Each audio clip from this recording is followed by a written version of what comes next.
Hey, what's up, everybody? Steven here, the Horror Freak 85, here with Steve Rimpici, and tonight is our Paranormal Palooza. All right. So, how you been? Good, good. Everything has been going very, very well. How have you been? Great. As I was saying earlier, I saw Halloween Kills last night, and Venom 2, Let There Be Carnage. Way better than the first one, in my opinion. A lot more Really? action. Yeah, it was kind of like since Venom's like they're symbiote, they're living together now. Yeah. It was almost like an alien human odd couple movie. Oh. They were like, Well, they had PG-13 rating somehow, I guess. So there you go. Yeah, it was pretty funny. Them battering against each other and him wanting to eat brains, and he not too much of a spoiler, but Eddie like got him some chickens, and they're just like arguing, and he wants to be quote free. He's tired of like being cooped up in this apartment and everything. So it was interesting. Okay, I am meaning to check it out. I just haven't made it. I don't remember the last time I actually went to a theater. It's been a long time. I have to check it out though. So yeah, I was lucky enough. You went to a drive-in though. Yes, I did. I actually posted a picture of the screen in the on my Facebook page and everything. You can see we were in the front row, center, perfect. So it was a good time. Very good. So not only did you see two movies, you time traveled back to 1956 so that you could go to a drive-in to see them. You weren't supposed to tell anyone, but yes. So it was nice though. Yeah, it was the VIP Starlight Drive-In, I believe it was called. So it was a good time. Yeah, go there if you're in Dothan, Alabama. Check it out. So yeah, they had a three screen setup, two on each. I forget what the other movies were, but Halloween Kills was actually on two of the screens, and they were saying that's the first time that they've had like the same movie on two of the screens. So I guess. Yeah, there's one drive-in left up here. I think it's the Warwick, New York one. Had multiple screens as well. It's been years since I've been there as well, but I think they're the last one within 100 miles of New York City, basically. So going north, it's a shame because they're a lot of fun to go to. It's nice to do that. Open up the windows. If the kids are around, they can go run around, do whatever they want, and sleep for the better movie that comes on at 10 o'clock. So. Right. So I think there's one in Ocala also that they have gone to, but I think that's pretty much it. Just a couple of them here in Florida. So, very good, very, very, very good. Okay, well, terrific. So we're just waiting for Boom, but I guess she'll be on eventually. I haven't heard from her. I don't know if she's out or what's up. Oh wait, she's active now. It looks like she's gonna probably be on in a minute. She just got the message, so. Okay. Well, look, no problem at all. We got plenty of time to chat, and I'm sure there are lots of things that we could chat about. Oh my gosh! In this category, it could go on more than 2 hours. I mean, we got plenty of time to cover everything. That's oh gosh, there's so much to cover. Oh, I think here she is. All right. Oh, sorry, I was trying to find a picture. Oh, that's why I was saying how I went to the drive-in last night, saw Halloween Kills and Venom. So. That's about it. I haven't got to see Venom yet, but I watched Halloween Kills on Peacock because I didn't have a way to watch it otherwise. But I watched Halloween Kills last night too. So yeah, I really enjoyed it. I'm sorry. Did you enjoy it? Yeah, I liked it. It's very brutal. Well, I would hope Halloween Kills, yes, would not be a walk in the park. Yeah. Good. So. Definitely put the kill in this one for sure. Yes. Yes. For sure. Have you seen it? I haven't seen it yet. No, there's a whole bunch of movies on my list that I want to see. I just have not. I don't remember the last time I've gone to a theater. Here in New York, we were like the last place in the world to open. So, so I just haven't made it back yet. But I'd like to. And probably this weekend I'll go see something. Mm-hmm. Well, spoiler alert, Michael doesn't die.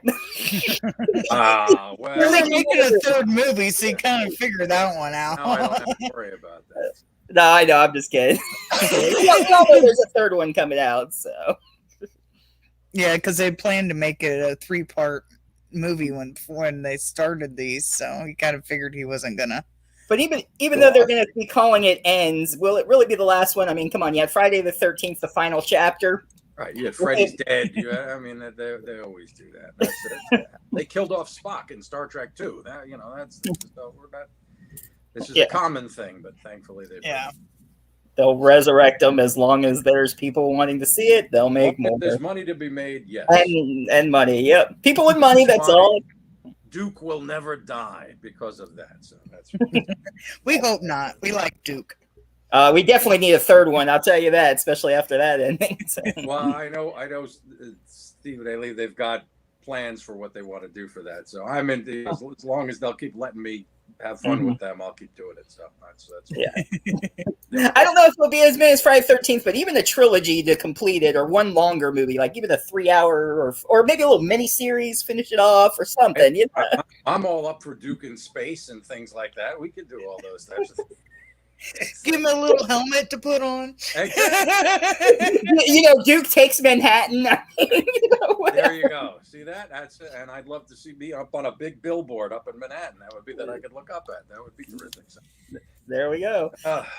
I must say, I really enjoyed the second one. It was a great job. No one could pull off Duke but you. Thank you very much. Thank you. Yeah, agreed. I am hoping that eventually we will do a Carousel versus Lamageddon movie somewhere in there, like a Freddy. Somebody else that we interviewed brought that up too. I don't remember. I think it was Eileen. Is that how you say her name? I think it was Eileen that said that. So, that would be it. Was throwing the Velocipaster and all the rest of it. Oh my gosh. The Velocipaster, yep. So, and you guys don't have to really worry about licenses, I don't think. You guys can have all like the monsters.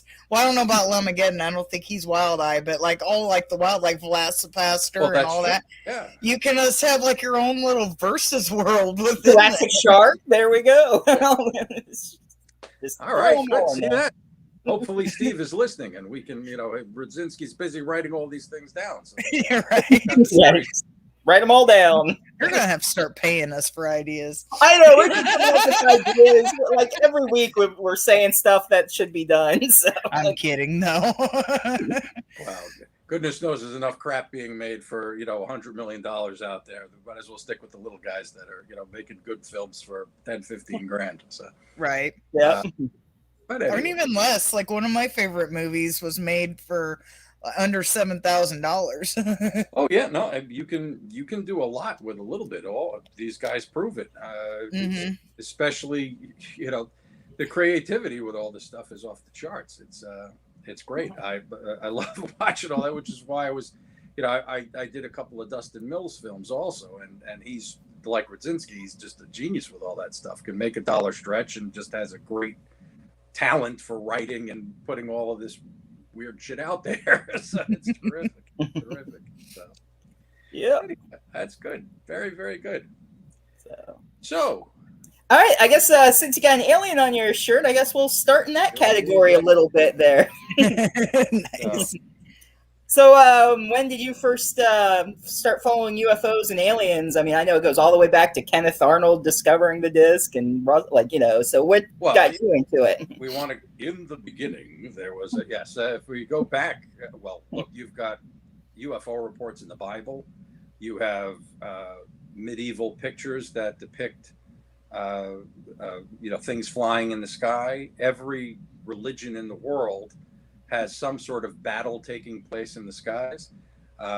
There are what look like rocket ships in hieroglyphics, as well as in the Mayans. I mean, it's everywhere. Most of the early cultures also say that their gods came from the sky, and so if all of a sudden you're in a culture a few thousand years ago, or even a few hundred years ago, and all of a sudden this spaceship lands in the middle, or if you had a space shuttle from now, or a 747 come down, and it's okay, well, what's that? It's what did they do about 20 years ago, 25 years ago, there was a movie called The Gods Must Be Crazy, which was actually a very good film about a tribe in Africa where they have no contact with the outside world.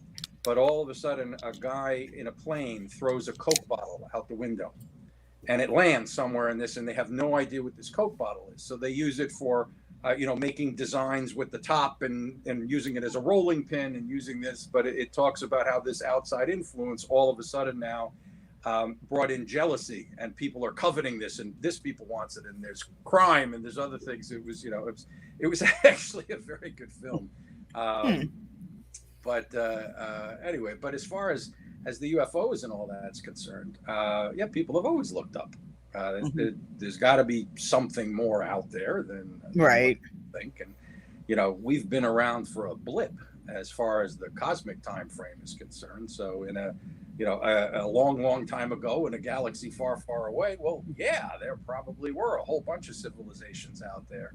You know, we've gone from nothing. I mean, if you took somebody from 1,000 years ago and plopped them into the 1600s, it wouldn't be that much of a difference for them. But if you took somebody from 1940 or even 1980, if they were fresh out of it, and threw them into now, they'd be like, oh my goodness, this is incredible. Right.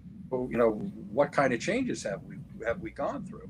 And it keeps going. So imagine now, science fiction always puts things in hundreds of years. Star Trek, we're dealing with hundreds of years. I mean, Dune went like 10,000 years out or whatever, but very few of them project out, well, what's going to happen 1,000,000 years from now or 1 billion years from now? What does it mean for humanity? What does it mean for anything? And so it's there are plenty of civilizations that could have been around for so I think by now somebody figured out how to get from there to here. And maybe that's how we started here, is because somebody came here and dropped off a couple of folks and forgot them and left them. And said, all right. Well, that was their punishment. They got left here.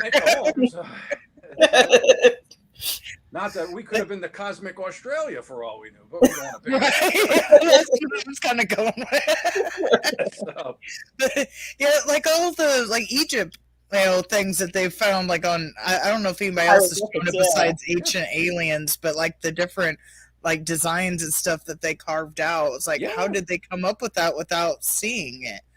Well, they talk about, controlling electricity and things like that. I mean, the Egyptians did electroplating and used batteries for, putting gold on things and other stuff like that. They understood the mechanics of it. Mm-hmm. So there are plenty of ancient cultures that did things. And then you have, the theories about Atlantis and the Lemuria and Mu and all of these places that came before. You've got the folks that talk about, the actual age of the Sphinx, that it's really 12,000 years old and it's not this, but every archaeologist has to then change the way they view things if all of a sudden you bring those time frames out. So I get very interested in the out of place artifacts, and there's a lot of videos on them on YouTube on it. But I've seen some. Right, somebody's in a coal mine somewhere and they crack open a rock that's 100 million years old, and there's a ring inside of it, or some other obvious man-made thing. Yeah, wasn't there a watch or something that was found somewhere, some ancient pyramid or something? Yes, I mean, there's all kinds of stuff that folks have found, which nobody has an explanation for. They just say, well, that's we just pretend it isn't there. That's really what the mainstream scientists do. They just say, well, it's so far out of the norm. Somebody made it up. It must be a hoax. There was some sort of contamination, or it's not what you think it was because it's a story from 100 years ago and they didn't know what they're talking about, or whatever it may be. But that brings up time travel and other folks coming here and lots of things like that. So it's when you start thinking about all of those different things, what does it mean? How do you can you time travel? Are they time traveling? There's a lot. I think the best time traveler story I ever saw, there was when the internet, back in the day when the internet was young, there was a guy named John Titor, or Titor, Titor, I forgot how I pronounced it, who purported to be a time traveler. He went on the Art Bell show and became a big thing on Coast to Coast on the Art Bell show. Talked about it. It came from the year 2036. There was a war already and all kinds of other problems there, but he needed some sort of parts from an old IBM computer. So he was sent back to get these parts from this IBM computer that he could bring back to fix whatever it was they were trying to do there. And that spawned a whole thing of these stories of this time traveler coming back. But I think eventually you'll find that, most people are going to they will develop the means to do it. I think Quantum Leap had a pretty good handle on time travel, on how that worked. Now, jumping into other people, I'm not too sure about, but Right. as far as folding time on itself and being able to jump from one thing to another, or even there was another sci-fi show called Sliders. Yeah, that where was a good they one. went sideways to other dimensions and parallel Earths to see different things. I think eventually, if we don't have the technology already, we'll figure all that stuff out, and that'll really be the fun exploration of what's out there. It's not just outer space, but all other space as well. So, Right. I might be thinking of somebody else, but didn't that dude that you was talking about, didn't he like end up vanishing? He did, and he was supposedly, I think they found, he said he was alive when he came back. He was a child wherever he was from. But he did give some instances that came true. So he said, well, look, you're going to find that whatever it is, X is going to happen, and whatever. It wasn't quite, 12 Monkeys kind of a thing where they went back and, the kid's, it's a hoax. He's not in the well or whatever. It wasn't 12 Monkeys.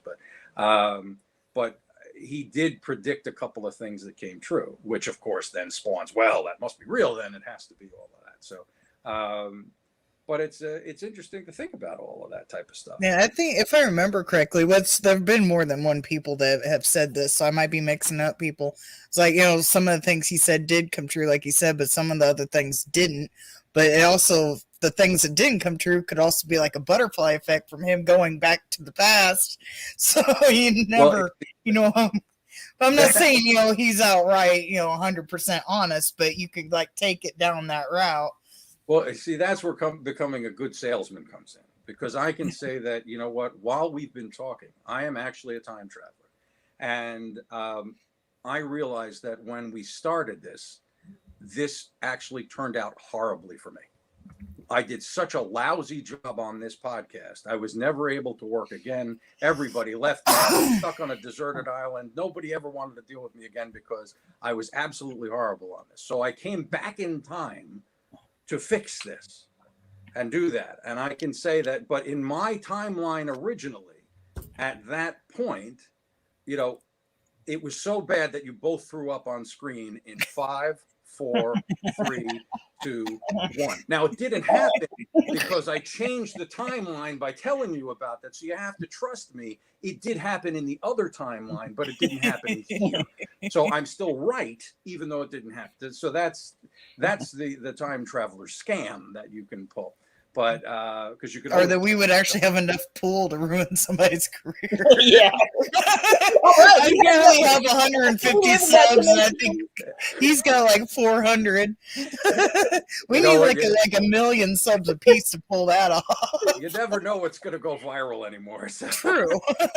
Uh-oh, what happened? What do we do? Come on, I want to know. Exactly. So, so you have to be very careful about those things. But right. That, I mean, from a time travel perspective, that's the kind of stuff that you can do is just play, well, okay, it's a different timeline. Well, hell, they did that. That's how they rebooted Star Trek. We went back in time and we created this other timeline, so we could do whatever we want now because it doesn't really matter. So that's a typical time jumpy thing that you can do. I think it's interesting. I mean, do you guys think that time travel exists? Do you think that folks are doing it now, or we've been visited by time travelers? I mean, we've had a few people, but I don't know. Like that one guy that you was talking about, he was probably one of the more, I'd say, credible ones. Okay. But I don't know. You would think if it was more, like time travel was more in the future, we'd have like maybe more instances, maybe.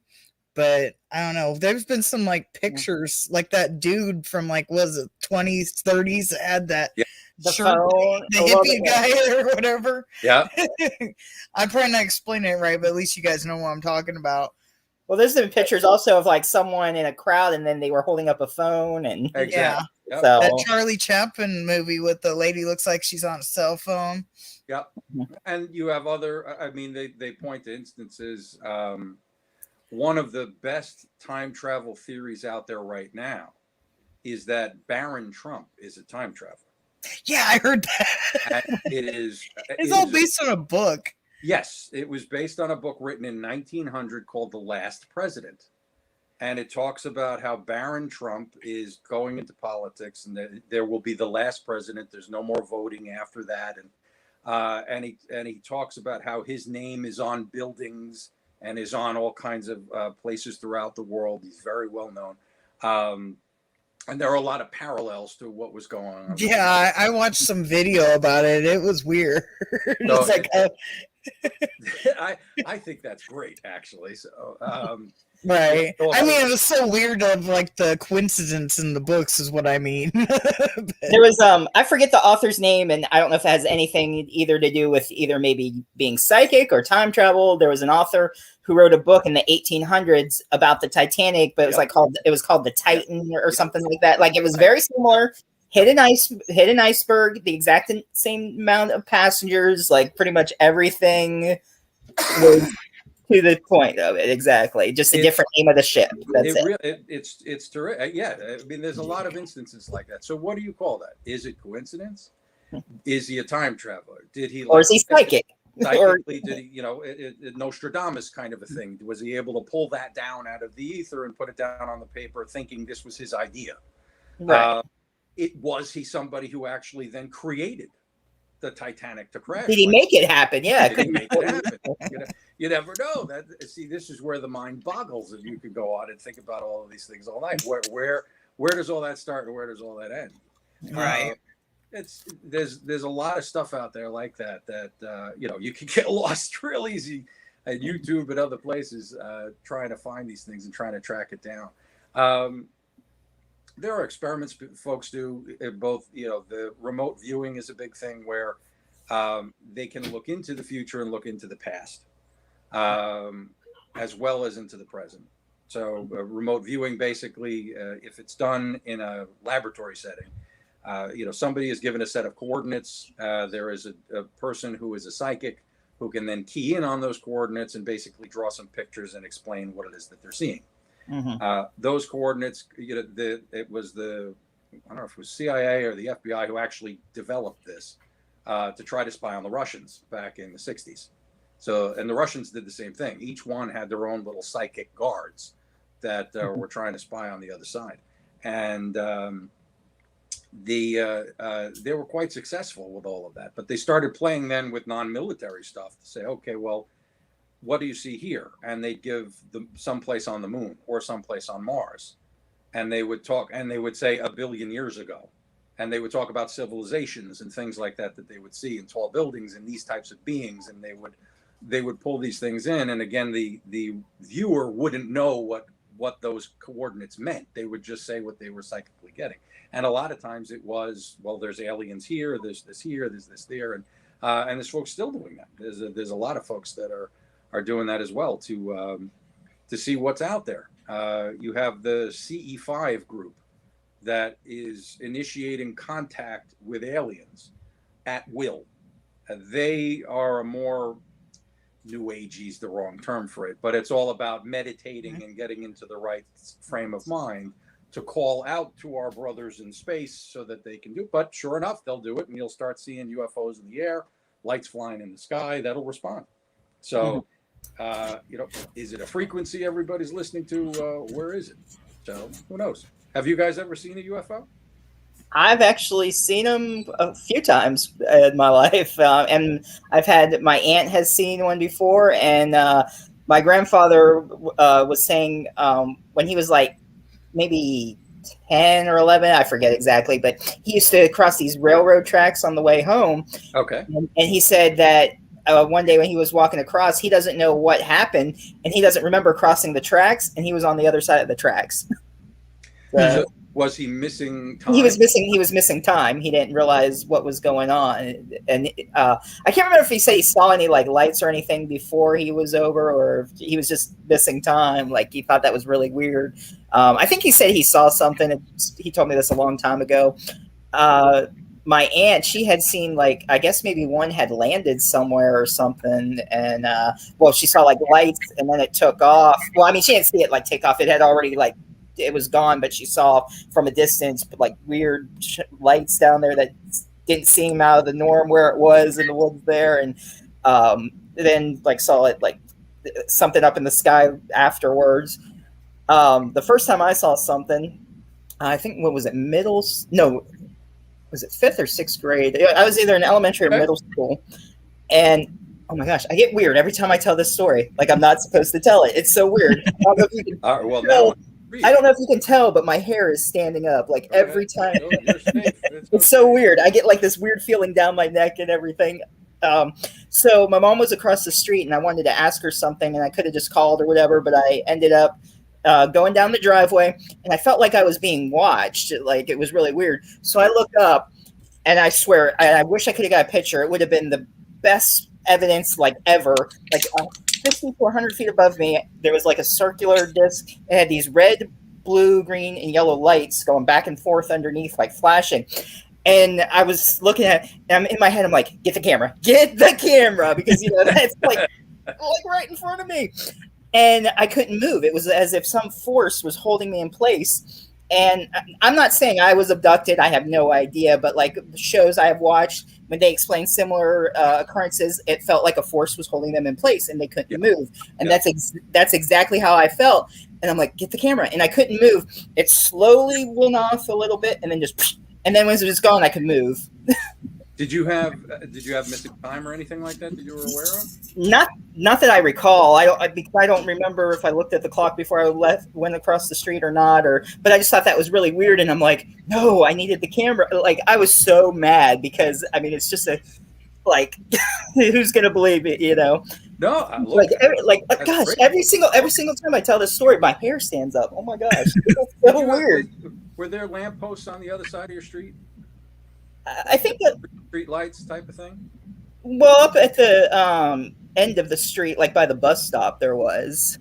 But when you go by certain street lights, do you find that lights flicker, that things go on or go off in a weird way?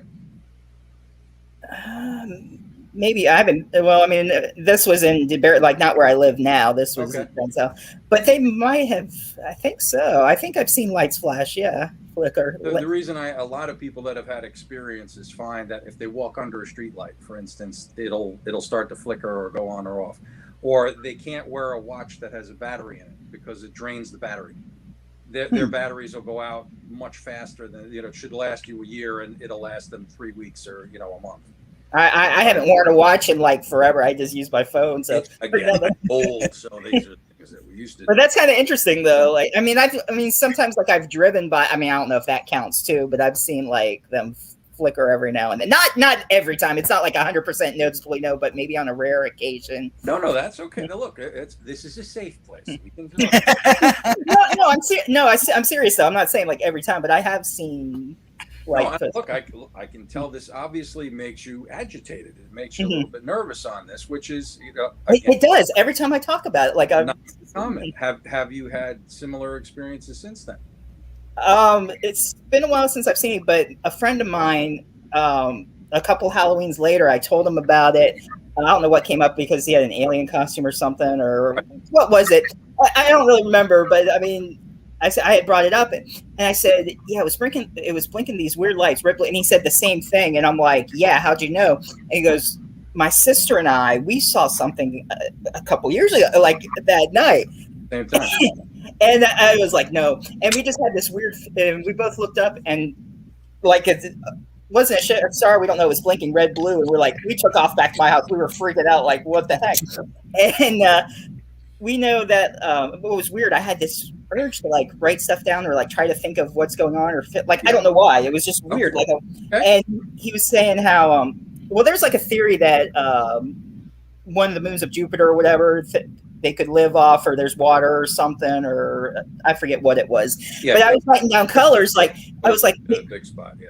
I was like, maybe the colors represent something, or what? And I write this down, and he goes, no. He goes, I'm thinking the same thing, but don't do it. And the way I wrote the colors down, like it wasn't intentional. I was just writing, thinking. Silver and live were a cross, and the moon silver. And like if you take off the S and the R and put live, and the color represents that, so it would have been like live on a moon. And like, okay, that's really freaky. So I don't know. But. It certainly sounds like it had an impression on you. So that's. Does it upset? I can see that you're agitated, but does it upset you when you think about it? I mean, I'm excited. Like, I want to know, like, what's going on. It's like, it's interesting. I want to know the truth. Did something happen? I'm not saying anything did.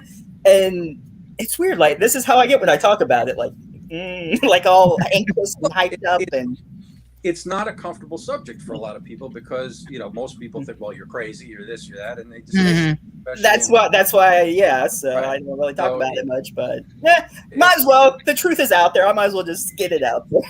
But I did a report in my class because I like take it seriously too. Like, I want to research it, and like, I hate when people do fake videos because it makes people who take the subject seriously look like they're crazy. Yeah, and there's official fake videos that have been out there for exactly that purpose. The government hit on it when they said, well, we'll just call everybody silly and make a joke of it, and you just subject everybody to ridicule, and that put the subject to bed. I saw Doomsday Crypt wrote something also that had an experience but was afraid to tell it. I had a website way back, again, the beginning of the internet back in the 90s, where it was just a place for folks to post their UFO stories. I might make a little comment here or there, but at that time, everybody was trying to either jump on folks and debunk what was there, or it was, yes, I had sex with an alien, and here's my story. So, but world news, yeah, exactly. So I just created a site where folks could send their stuff to me. I would post it anonymously unless they gave me permission to use their name, and just put it out there. And folks would write back, "Oh, I saw something similar," or "It was so nice to be able to get this off my chest," type of thing. And so, a lot of people don't know what to do with that. It's true, and a lot of people don't want to know, because let's say that you did, find out proof, for instance, that you were taken, or that you're half alien, or some other. I don't think that, but I'm just saying that. Technically, if you believe some, I wouldn't say doctors, but some, like, I'd say conspiracy theorists. My blood type's alien because I'm Rh negative. Me too. Yes. There's yes, the things with the watches, the things with the lights, Rh negative. You usually have above average intelligence. You are attracted to certain kinds of subjects. There were a whole list of things they came out with, folks that either were potentially alien or somewhere in the bloodline was alien, or were taken at some point. I was always fascinated. Again, I'm a lot older than you guys, so I saw Close Encounters when it first came out in the theaters, and I was a kid, and that movie blew me away, and I just kept looking up at the sky every night saying, well, when are you coming to take me home, kind of a thing. Now that's because those were nice aliens, and then 2 years later Ripley was fighting the bad ones, and so right. So but it's not as unique as you think, and especially now that everybody's got a camera and everybody's got a place to talk about stuff, there's a lot more information out there, good and bad, for folks that have experienced something. But Miss Boomstick has been awfully quiet in all of this. So yeah, I have one that's kind of weird, to be honest. Mine was, I was really young. I don't remember how old I was exactly. It was somewhere between kindergarten and second grade because of the house we lived in. So I don't remember how old I was. But put it in perspective, you remember the old Smurfs cartoon? Yeah. I had Smurf walkie-talkies because I'm 42, so I'm pretty old myself. And so I had these Smurf walkie-talkies, and I don't remember where the other one was, but I remember I was playing around with one of them, and it had this like weird message come over, and I wasn't allowed to watch horror movies, stuff like this when I was this age. Okay. So where I come up with this, and I was like, I instantly thought it was aliens. It could have just been like a random signal that went through, and it was just guy messing with a kid playing with walkie-talkies, because those things, they could pick up signals like wherever, probably. There was just some cheap kid's toy. Then I remember having a dream at this house, and I don't remember how old I was or how close it was to the whole walkie-talkie thing, but we had this big bay window in the kitchen. And I remember standing there and seeing this like circle UFO like literally come down to the window and like look at us through the window. And I think it was like me and my mom stand there, but it was a dream, so she don't know any of this. And then it just like took off. But it was weird. I had those things, but I never had anything else like that. That's just when I was like in that age range or whenever Smurfs was popular, and I had that weird dream, and I had that weird like walkie-talkie thing that happened, but it's just a dream and a weird walkie-talkie thing. So I don't know. Well, look, it's Gargamel's everywhere, so he may have been after you. Right. Yeah, there was like those blue. It was blue, and they had a little Smurf. I still remember what they looked like to the day. But yeah, those blue, and they had like a little Smurf like figure painted on it or something like that. But yeah, yeah, it could have been Gargamel. Everybody's got different things. Whether it's a light that you see way out in the sky and you're just not sure what it is, or it makes you uneasy feeling, or you see something incredibly close up, or you have dreams. Everybody experiences these things in different ways. The only dreams I ever used to write down were UFO dreams, and I've only had a handful of them. I saw a UFO once, and this was for 30 years, always wanting to see these things. And what it was, I was at work in Westchester in New York, and I got a really odd feeling in like just below my neck at the top of my spine. Like my muscles were all twitchy and moving. And I'm like, okay, something's up. Something's trying to talk to me. What's going on? And I was at my computer, and I had typed out, "Go outside," without realizing it. And so I went outside, and this was about 3:30 in the afternoon when you were allowed to take smoking breaks. And so normally 3:30 in the afternoon outside, this place would have been packed with people, nobody out there. And I look up, and I see a disc in the sky, probably, 200 feet away. Wasn't huge. It certainly was nothing that was lit up. It was long enough for me to see it. And then it blinked away. And the only thing I could think after that is, that's it. 30 years I've been waiting to see one of these things, and that's what you do, is give me half a second just to say hello. That's it. So, but it's when I think back on it though, okay, well, there was a communication there. There was stuff that was going on, and so that's pretty cool. Now, haven't had anything since then. It's but it was a nice enough. Well, like when you said you typed to go outside without even realizing it, that's like when I was writing stuff down and colors represent planets. Yep. I was like just writing really fast, not even thinking anything. And I then even ended up crossing out the R in silver before I even said it and everything. And it was like... Well, that's good. See, so the question is, how much do you want to dive into that stuff? And it's like we talked on the last one. When you start getting into more and more paranormal things, whether it's UFOs or ghosts or spirits or anything else like that, the more you open yourself up to it, the more you're going to see it. And that's with anything. You go out and you buy a new car, and you buy the car because you say, I never see this car on the road. And then you buy that car, and all of a sudden you see the car everywhere. It's because your brain is picking up on the fact, oh, now I'm looking for this. And it's the same thing with anything else. If you want to start saying, you know what, I'd love to see a ghost. I'd love to see spirits in this house.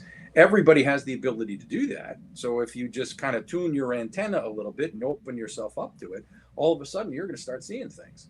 And not everybody's ready for that. It's right. Again, it comes back to be careful what you ask for. Like on the ghost shows, you get the guy who goes into the haunted house, has his big, we're going to go in here and we're going to see this. And we've got all of our equipment and our K2 meters and our Ovilus and all the rest. And they go in and they start getting stuff and they scream and they run away. It's like, well, what the hell are we going there for? All right. They said they would, you got what you came for. So what was the point? I'll be right back.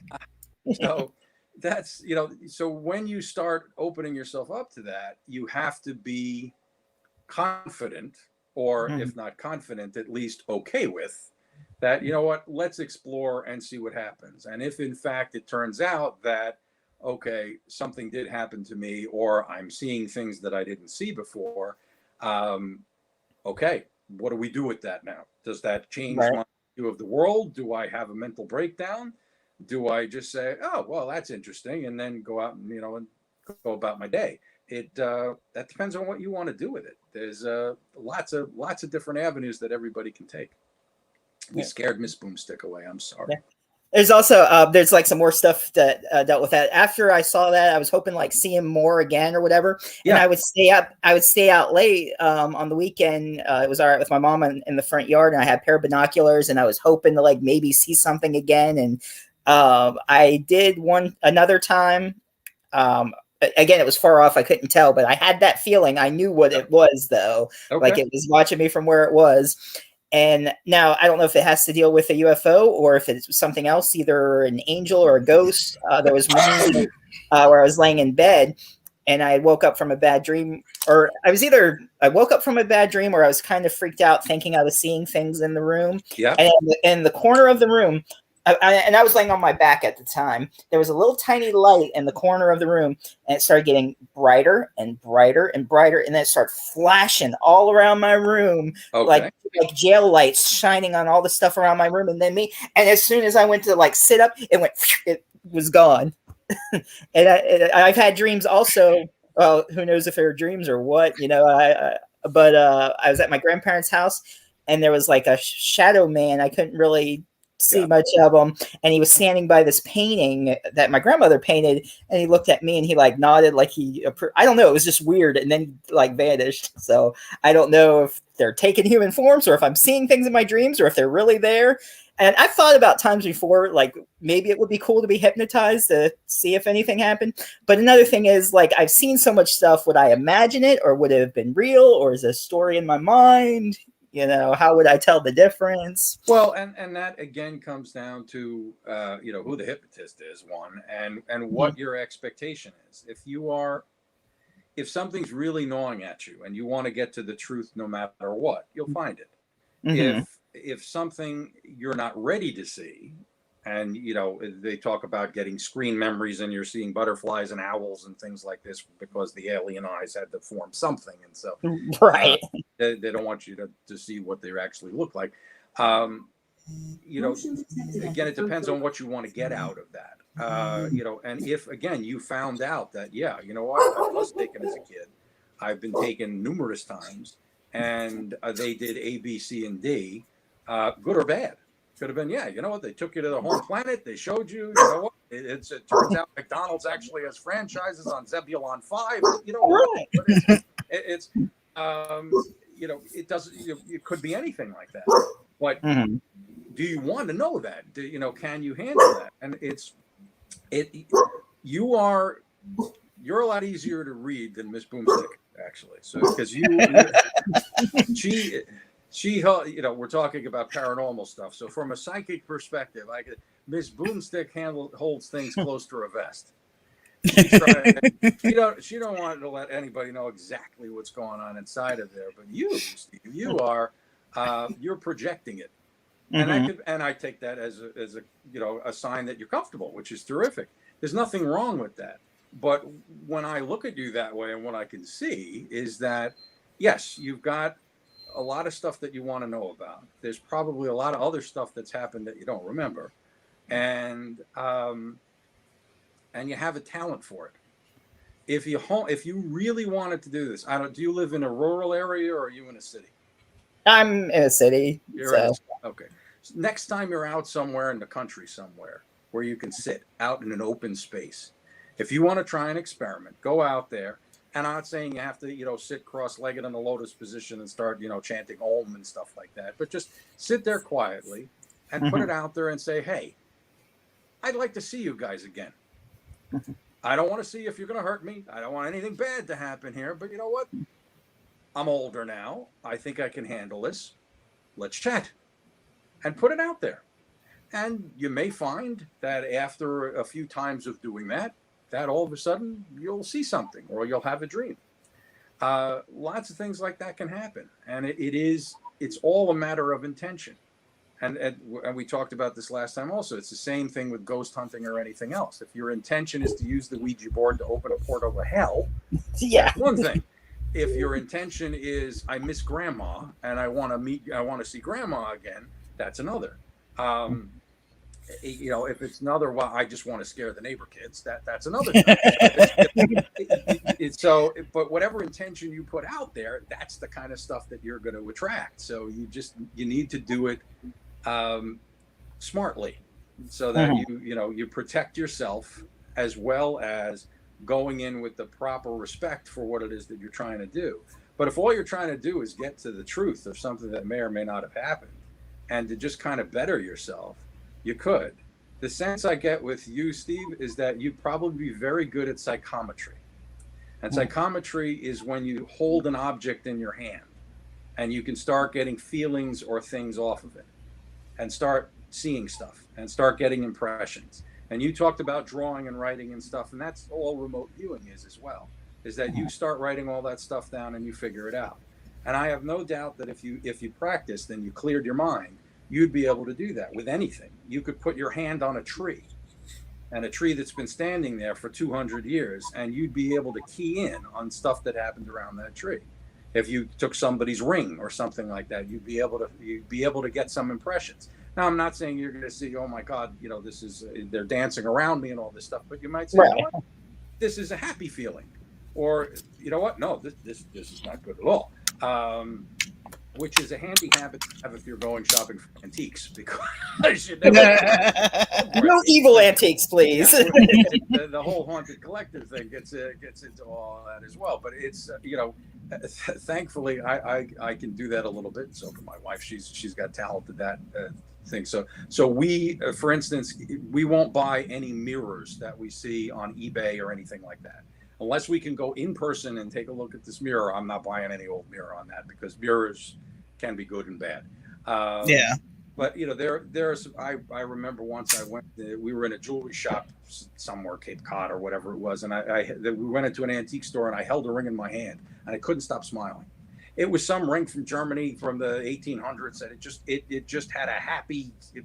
Folks are drinking beer, they're partying, they're having a good time. That's what was on this ring. I didn't buy it because I didn't like the look of it, but it was you got a happy feeling off of it.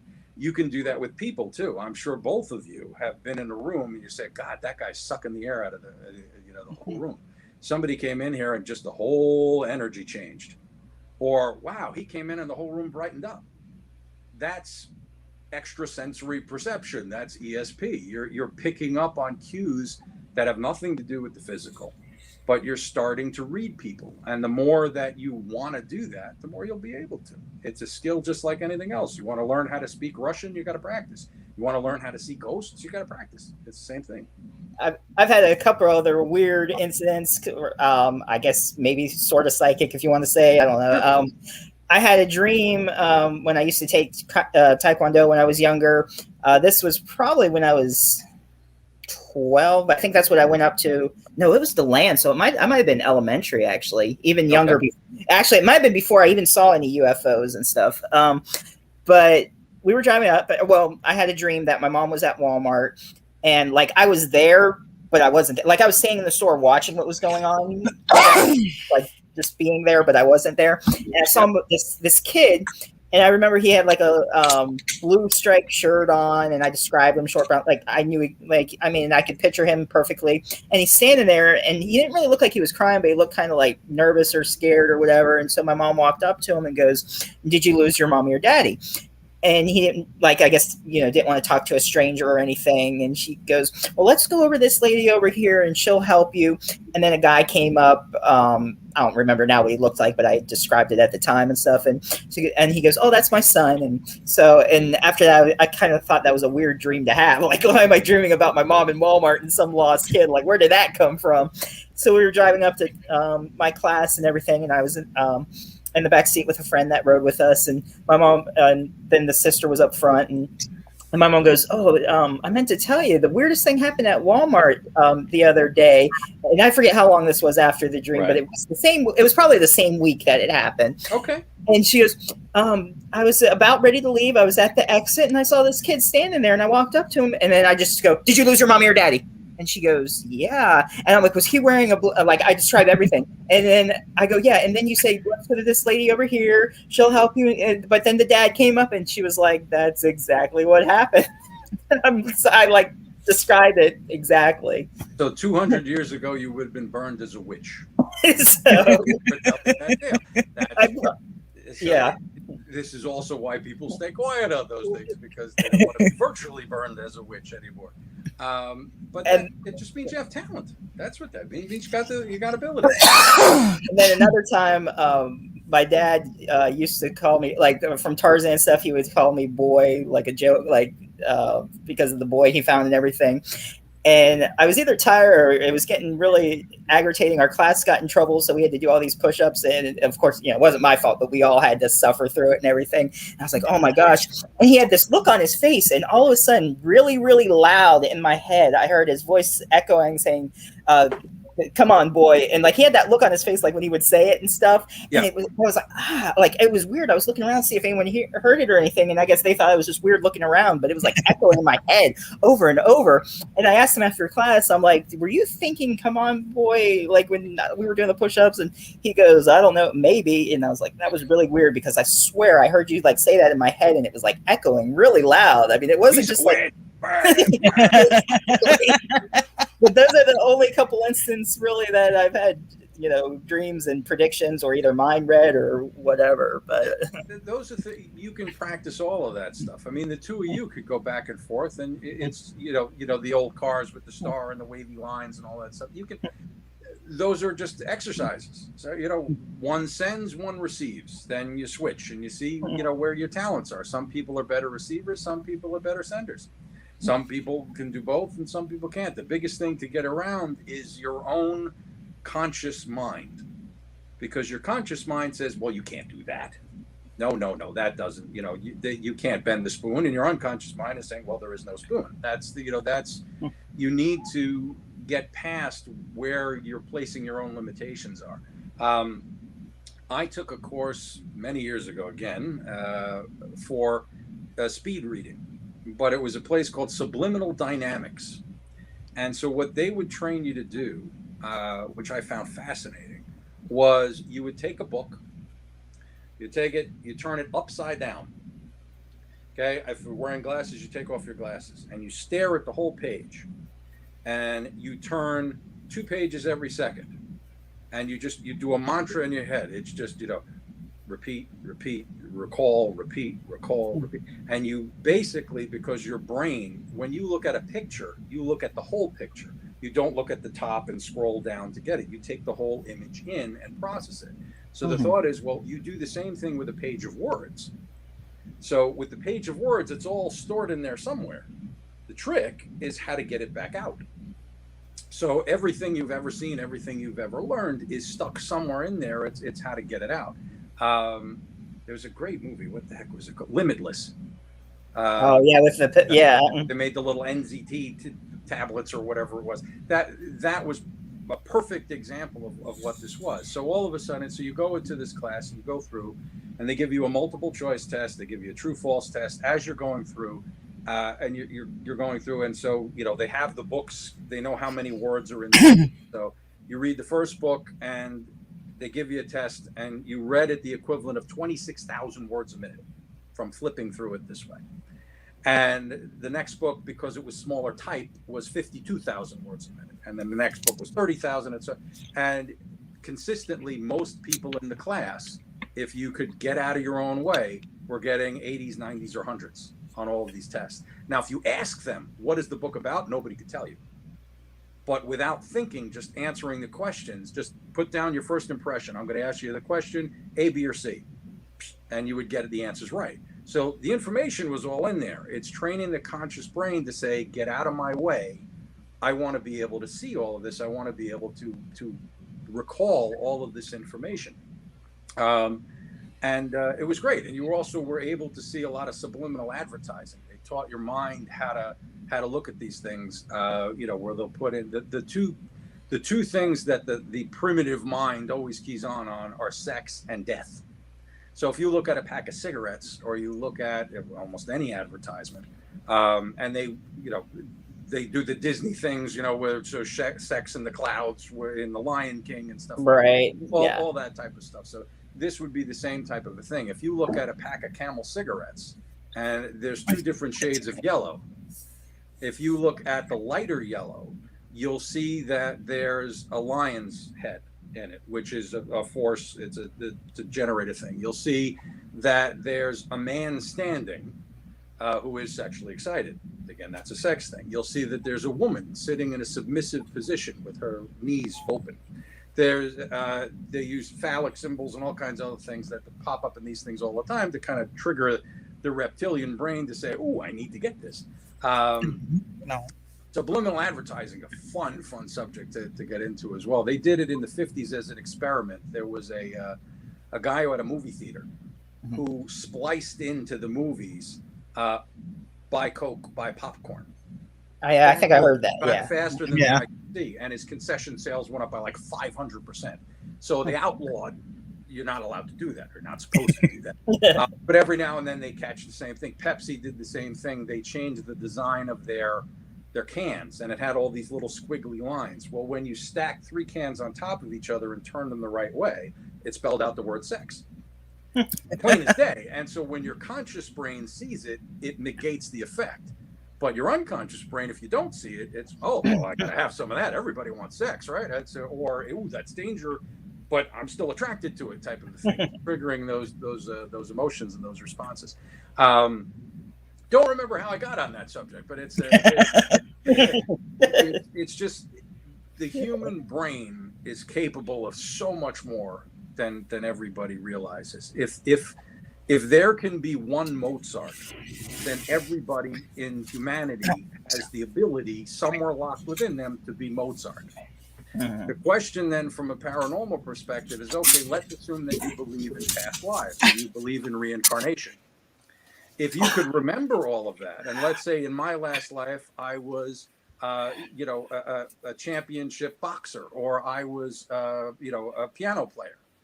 Could I, instead of relearning these things, could I remember how I did it back then and now box or play the piano? And I think all of those things can come into play. You can really tap into what you once were or what other people are, and you'll get close to the matrix. Okay, well, yeah, download Kung Fu. Download, how do I pick this lock?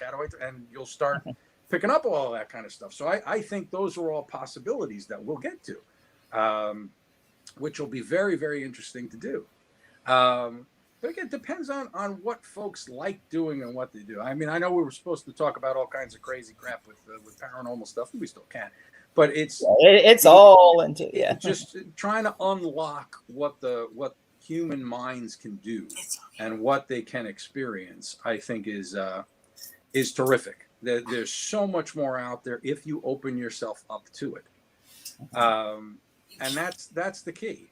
Now, if you were looking at Miss Boomstick over there, you will know if you could key in on her aura, or you could key in on how she's presenting herself, you would notice that she went from being very tight and keeping things close to now that the dog's there and she's in mommy mode and she's relaxed and she is now, she's open, she's loving, she's petting the dog, she's in a good frame of mind for all of that.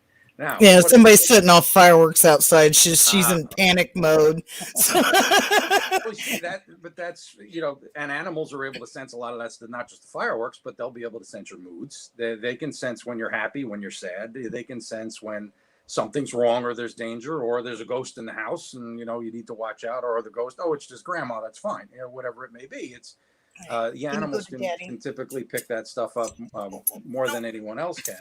There's an experiment that you probably both would be good at. Okay, Steve, I think psychometry definitely more your thing, but you both can try this one. And I did this with my daughter when she was 7. You take basically a little square Post-it note, and you fold it in quarters so that it makes a little tent, and you put that.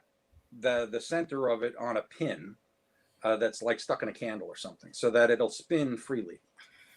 Okay, and then you do a telekinetic experiment. So you just stand there, you 6 feet away or whatever it is, or across the room, and you try to make it spin with just your brain.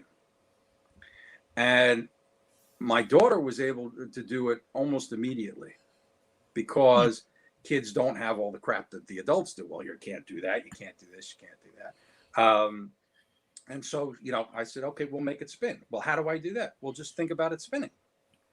Well, it's not working, Dad. No. Just take a breath. Think about it spinning.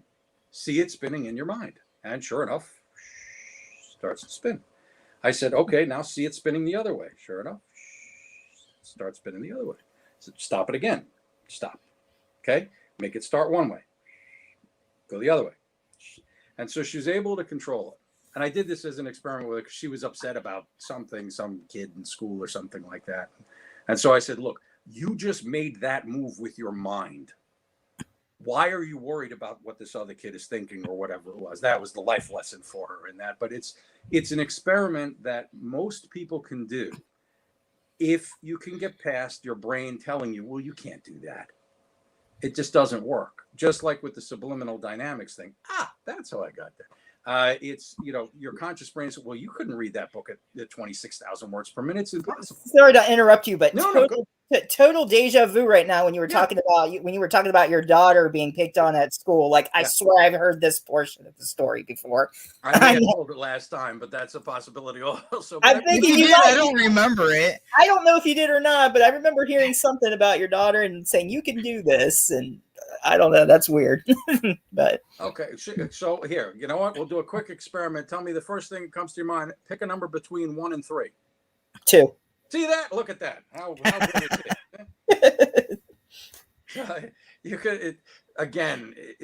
You could the more you concentrate, the more you play with these things, the more you open yourself to it, the easier it's going to be. Just like anything else. If you have an ear for languages, you're going to pick them up sooner than anybody else. If you have an innate talent to whatever it may be, you're going to have a better chance of doing it. But you know what? I may stink at languages, but I really want to learn Japanese, or I really want to learn Klingon, whatever it is. If you apply yourself, you'll do it. And it's the same thing with anything paranormal. If you really want to see ghosts, if you want to talk to spirits, if you want to be, the guy on TV who taps on folks' shoulders and say, hey, do you know a dead guy named Phil? Well, he's here. I want him to talk to you. Whatever you want to do. You can do all of that stuff. Everybody can. It's just a question of getting out of your own way. And like anything else, I'd love to be able to sit down at a piano and start playing. But you know what? That's a real pain in the ass to have to learn how to do that. I don't want to take the time. Okay, so then you don't. That's a choice. That's a choice that you make. So it really depends on what you want to do. But you can amaze yourself with those types of things. And the sooner you stop dismissing all of that and saying, well, no, I didn't really do that. Or no, okay, well, maybe it worked once, or maybe it works for other people, but it doesn't work for me. Once you get out of your own way in doing those things, then it starts to stick. And this world and other worlds start opening up to you. And it's very, very interesting. I went to a psychic night at a local, old building that does ghost things every now and then. They bring in a professional medium, Craig McManus, very, very good. We're going actually again this year for Halloween to go on the ghost tour, and then he'll do readings for the group and stuff like that. So me having some abilities, when I go to these things, it's not so that I can connect with my grandma or anything like that. I'm going as a student. So I'm trying to key in on what the actual guy, the professional, is doing to see, am I getting something similar? Sometimes I do, most of the time I don't, but every now and then I do. But that's an instant validation. It's like, okay, well, she's thinking about this, or I'm seeing this, or I'm hearing this name. And if the professional says that it's the same thing, oh, okay, well, maybe I am doing this. Maybe this wasn't an accident. And you start to build up confidence where you can do things. The interesting thing with that was I went in and said, okay, I'm going to blow this thing wide open.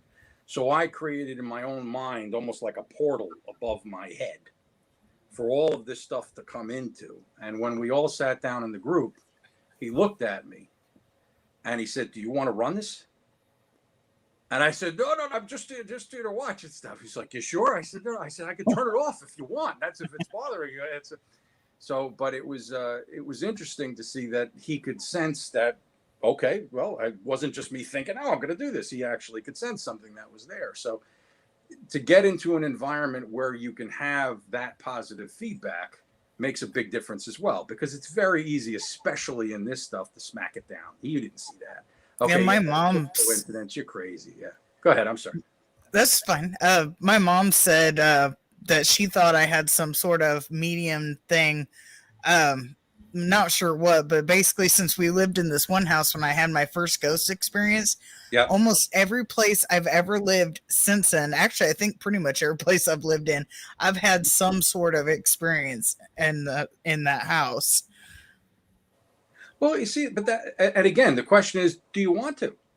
Do you want to? Because sooner or later, they'll, somebody rings your doorbell enough times. If you don't answer, they're going to stop ringing your doorbell. It's the same thing. If somebody out there senses that you have abilities and are somewhat open to this, they're going to knock. And if you don't answer, they may keep knocking, depending on how much they want to get through, and that can be good or bad. But it's all, sooner or later, they're going to say, well, she's obviously not interested. I'll go take my business elsewhere. And that's what happens. With you, it definitely seems like I can see where the mediumship comes from, because I can see that you would be very good at pulling in others.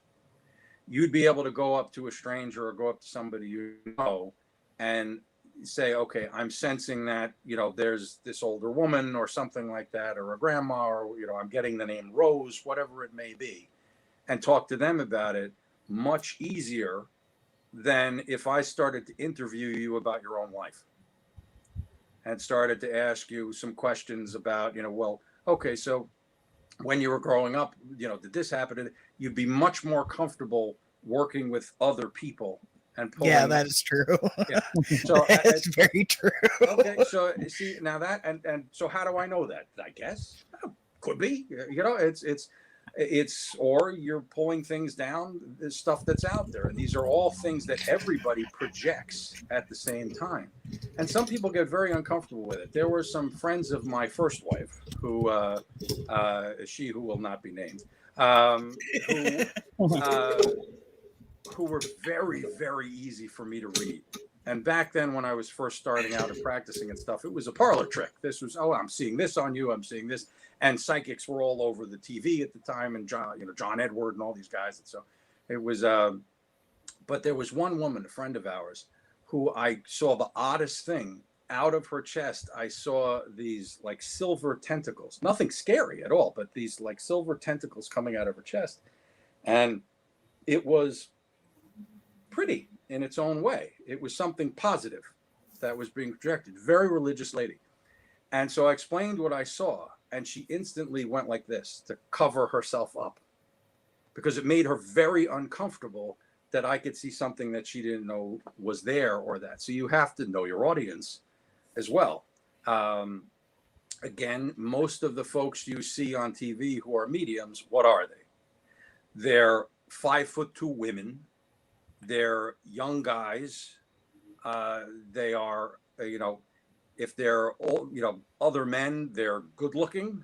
They don't have somebody who looks like me, who's going to go tapping on some stranger soldier and say, a dead guy named Phil, if you want to, he wants to know you. Exactly. So it's, I end up with a lot of restraining orders that way if I start opening up conversations like that. So, getting that kind of validation back from people is much tougher to do. A lot easier when you're on the internet. But again, there's lots of things that you can practice and that you can do. There are some people are, with tarot cards or with dowsing rods or with a pendulum. Or with a magic wand. It really doesn't matter. All that is a way to direct your attention and your intention. Mm-hmm. Okay, so what does a magic wand do? Well, is the wand itself magic, or is it the guy who holds the magic wand? Well, I'm just using that as an antenna to say, okay, it's my intention to shoot this ray and disarm the other guy by saying Expelliarmus. That's, it's whatever it may be. It's just a way to focus. That's all it is. Do you need those tools? No. But does it help from a rational brain perspective to say, okay, well, if I hold this thing and it starts spinning, this way it means this, and this way it means this. That means, okay, it's not me who's doing it. So my brain can get out of my own way, say, well, it's not me that's doing it. It's just whatever the pendulum is that's doing it. But pick what feels comfortable for you. Pick what feels comfortable for you and use it. Now, I don't recommend the Ouija boards, but I used one once, but that was like after we had my first experience in this house that we lived in. We got one, and me and Mom used one to try to like figure out what was going on. And that's like the one time we ever used it. I don't even know where it's at anymore. It's long gone. That was probably 20 some odd years ago. Ouija boards are tough because enough people have put their own thoughts into them that these must be bad. And those thoughts tend to become reality. So when folks, especially now after all of the movies that have come out over the years, start using a witch board, it's not like how it was in the 1890s when people started using spirit boards. It was, for show. The rich people were getting a Victorian table and having a good time. Whereas now it's a portal to hell. So you tend to get into more negative spaces when you use a Ouija board. Now, do you have to get into negative spaces? No. Back again when I was a kid, my friend had a Ouija board, but we used it just to do. We did it for a scientific experiment. Back in the old days, there was something called a phone book, where you actually had numbers written on a page of people, so that you know what was called a landline. And I think I heard of those. Yes. So I gotta do something with my dog before she shuts my computer off. I'll be right back. She's crawling all over my feet and like hanging out from under. No problem. So what we did is we said, okay, if there are any spirits are out there, tell us in the second column, the 8th number down on page 604. What's the phone number? And so, stuff would come out, but it would be gibberish. And, probably now we were just pissing off a lot of spirits back then because we were smart at it. But nothing bad happened, although his dad had a ventriloquist dummy, and I hated sleeping over there if that thing was ever out, because ventriloquist dummy, I don't care who they are just incarnate evil. There's never been a good ventriloquist dummy. No good can come of a ventriloquist dummy at all. So, but outside of that, I've used, I think we told the story last time that we were together, my Ouija board story, which was I was living in Manhattan with my ex at the time, and I was home from work, and she was out, and I took out the Ouija board, and but before you're not supposed to use them by yourself. So before I did, I said, okay, well, look, if I'm doing something stupid here, send me a sign. And the phone rang. And there was nobody there. And conscious mind again, well, that's just nothing. That's not a real sign. I'll keep doing it. But if there's something really there, then show me a real sign. And so, the buzzer rings. Now we were on an upper floor, so, they ring up from the downstairs. And so, okay, well, who's this? Oh, hi, we're selling Bibles. I said, oh, okay, that's fine. I said, yep, okay, I got the message. That's fine. Put the board away. I'm done. So I don't have to deal with that anymore. So always say a prayer of protection before you get involved in any of that type of stuff. But yeah, look, you can, just like anything else, I keep going back to the languages. It's very easy to learn the curse words of things. So, if I go up and I start calling people up a tach in Klingon, then okay, then it's I'm gonna get slapped. It's a curse. So you just need to watch what you say. You need to watch what you do, and it's the same thing with anything paranormal. Don't be stupid about what it is that you're trying to do. If you want to make a serious go of something and see something, then go in and say, look, okay, I know I'm new. That's fine. I'd be happy to see something. Don't scare the hell out of me, and just let me work it through. The same place where I went with that psychic group, where I had the thing on my head there. He teaches classes, which unfortunately COVID hit, and then he had to stop him. But I'm hoping that he can go again so that I could take a few of them. His final exam is he'd send people down in the basement of this building that we were in, and he turned all the lights off, and there were supposed to be a bunch of spirits down there. And he said, to see how people would handle themselves. And everybody would run out either crying or very upset, or something would happen. And so while I was talking to him about this, he said, he's like, it's funny, they're talking to me about you and they want you to go in the basement. And so I said, well, now I was with my son, and I said, I'll do it, but you got to leave the lights on. And unfortunately, the owners of the building said, no, it's, we're not cleared for, there's construction and you can't go down there. So I didn't get the chance to go in the basement, although I am curious of what would have happened down there had I gone. But again, be smart about things. But if you want to learn how to do stuff, do research. When I think I told you guys the story also of hypnosis and past life regressions. Hypnotism is also a skill that anybody can learn. You can learn to hypnotize yourself. You can hypnotize others. For me, it's a little bit easier. Again, I have a trained voice, so I can get people to go under a little bit easier. And because of that, I could regress people, and I did past life regressions on a bunch of folks simply because I didn't want to go back to when somebody was 3 and uncover, something that shouldn't be uncovered just yet. I'm not a psychiatrist. I don't want to do any of that. So whether you believe or not, okay, it's 1890. Tell me what you see, type of a thing. So you can't get hurt too much that way. But everybody was able to see something, even the skeptics. Everybody saw something. It was just a question of whether this was fantasy that they were making up, or whether this was, wow, okay, there's something there. And what does that mean? Okay, well, if reincarnation is real, then what does that mean for your religious beliefs? What does it mean for the soul? What does it mean for spirits? Where do you go in between? If there are spirits, why haven't they come back? And you can think of 1,000 different questions there on where everything goes. But it gets very, very deep. And kids, you don't need drugs to have fun to think about all those things. But it's interesting, though, that, sorry, I didn't mean to interrupt you, that's okay. but that you brought up, kind of like speaking to them and they show you like what you want to be seeing. Like my very first experience, it scared me so bad I blacked out and I don't remember leaving the room that was in. And later on, I kept thinking about, I don't remember how long the time period is from that happening for me, like thinking about it. It's like, I went into the room it happened and I said, I don't mind seeing you, just never scare me again. Well, there you go. And it never happened again. And well, I saw like shadows and glimpses and weird things being moved around and whatnot, but I never saw in physical detail like I did. It was basically like the medicine cabinets, right? Just like a normal medicine cabinet that's kind of off the wall. Well, for some reason we had one that was like built into the wall right above the tub, but like went back like 2 feet into the wall. It was real weird. And it didn't have a mirror on it. It was just like a normal cabinet. And for some reason that door would never shut. Okay. And I saw a dude's head in the door. He had blood on the side of his head.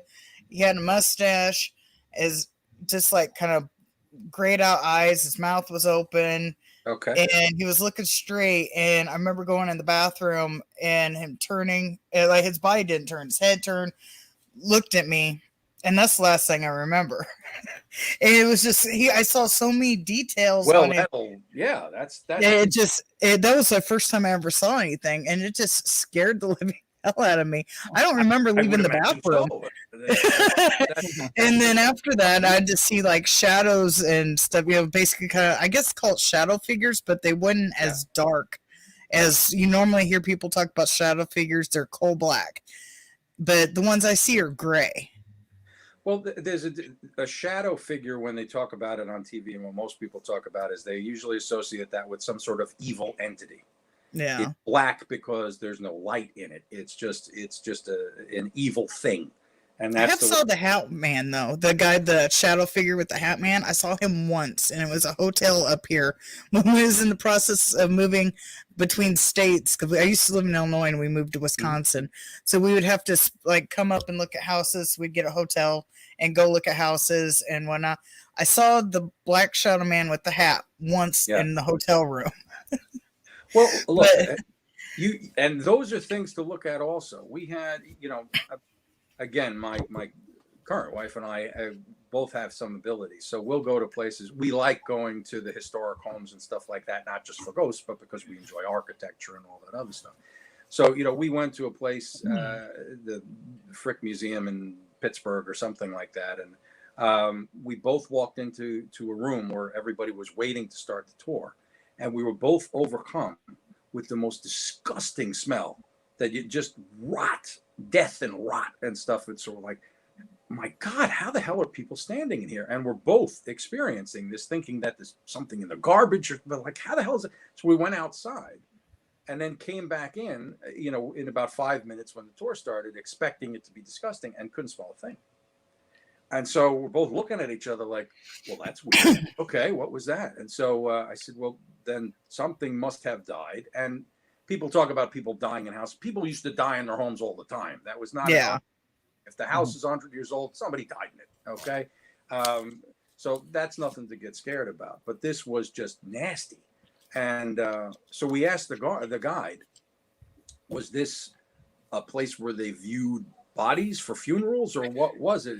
And he said, no. He said, the owner's pets over the generations. There's a little pet cemetery right outside. And so that's, we're picking up on this kind of a thing.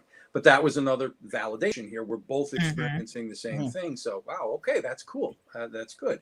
So you can find things anywhere like that. Again, whether you're looking for them or not, once you've opened yourself up to it, it doesn't have to be a conscious thing of, oh, this would be cool to see a ghost. It's just, oh, there's a ghost with half of his face blown off, as you saw it now. Yeah. It was probably a coal mining thing, because there was it was a coal mining town, and like the side street that we lived on off of was actually like named after, I can't remember, something to do with the coal mining. I think, I don't really remember the tales, but they had it was normally flat ground, but it was kind of up on a hill, so it could have been under.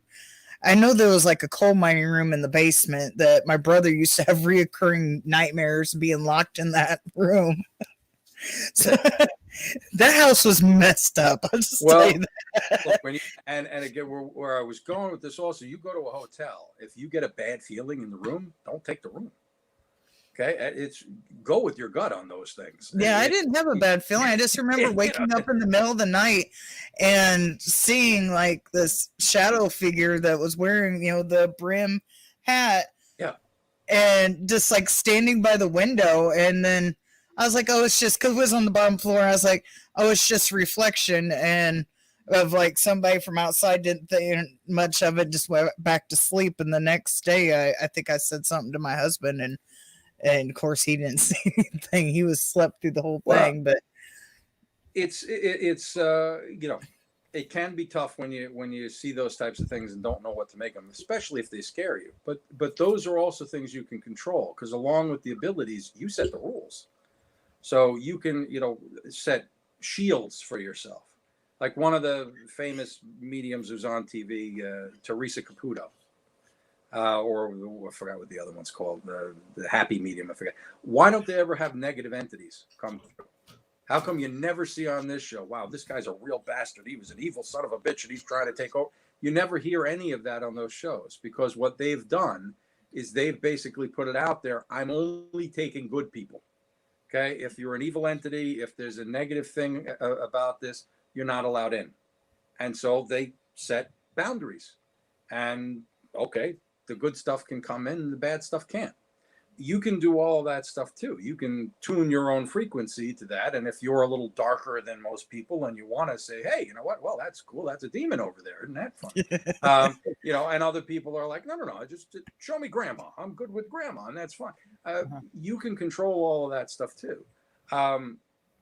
Shortcuts are very tough. My friend Aaron, who passed away, but he taught me a lot of this stuff. Used to tell me back when they were in, I think it was in the 70s, he went to a class where they would do all of these things and meditation and a whole bunch of other stuff. One of the guys who was there had some abilities, but really didn't want to take the time to do it. Now, if you want to learn how to swim, you can start in the shallow end and work your way up to the deep end. You can jump straight into the deep end and hope you don't drown and figure it out. Or somebody can tie you up, throw you in a bag, and throw you in the deep end and say, learn how to swim. All ways to learn, but some are better than others. So he decided, you know what, enough of this. And he took a shitload of LSD. Oh, gosh. And blew open his third eye. And he saw a lot of stuff and saw a lot of stuff and saw even more stuff, to the point where he couldn't stop seeing stuff. because he had abilities to begin with, but he all of a sudden touched the third rail and everything opened up to him, and he couldn't stop it. He couldn't control it. He couldn't do anything. And so the teachers and whatnot there helped to try to calm him down and close it. But so shortcuts are usually not a good thing if you try to do this type of stuff. But it's there's a lot of interesting topics out there when it comes to we're not just bound by what's normal. You can go with what's paranormal, what's around it, because there's a lot more out there. And whether it's I'm interested in aliens, I'm interested in spirits, I'm interested in time travel, remote viewing, or anything else, practice. That's all. Just practice and realize most of the time you're going to get nothing. You're going to get absolutely nothing. I've tried to meditate. You know what happens? I fall asleep. It doesn't work for me. Okay. I've tried it a bunch of times. I fall asleep. And I could be standing up and meditating. I'll fall asleep. It just doesn't work for me. I can't. Clearing your mind of all that, it's not my thing. I can't do it. I have to figure out how to analyze stuff because I have a logic to the way I do things. And if I can't wrap my mind around it, my mind doesn't want to go there. Limitation, I know, but that's what it is. So play to your strengths. If you're better at drawing and you're better at visual stuff, then do things that are visual. If you're better at auditory and hearing things, then go for that. Realize that if you both had the exact same abilities and both were phenomenal psychics, you may see things totally differently. When I see stuff, or I see a spirit, or I see something like that, or I look at an aura, I see it here. My wife, she sees it with her eyes. So if she sees a ghost, it's the same as looking at you two. I don't get that. I get it as an image inside my head. So, and other people get other things. Other people may just see grayish images of stuff. Others may want to write things down and do things. You each have your own abilities, as does everybody else, on what it is. Don't fight that. Okay? Don't think, well, I'm not seeing anything, so I must be doing it wrong. What's weird, like I said, I've had a few of those in each category, not just one. So, like, yeah, it is true. There's a lot that you can learn. It really is, and I didn't mean to turn this into a tutorial on what to do with stuff. Whatever. But this is, it's exciting to me to think that you can go beyond what is there.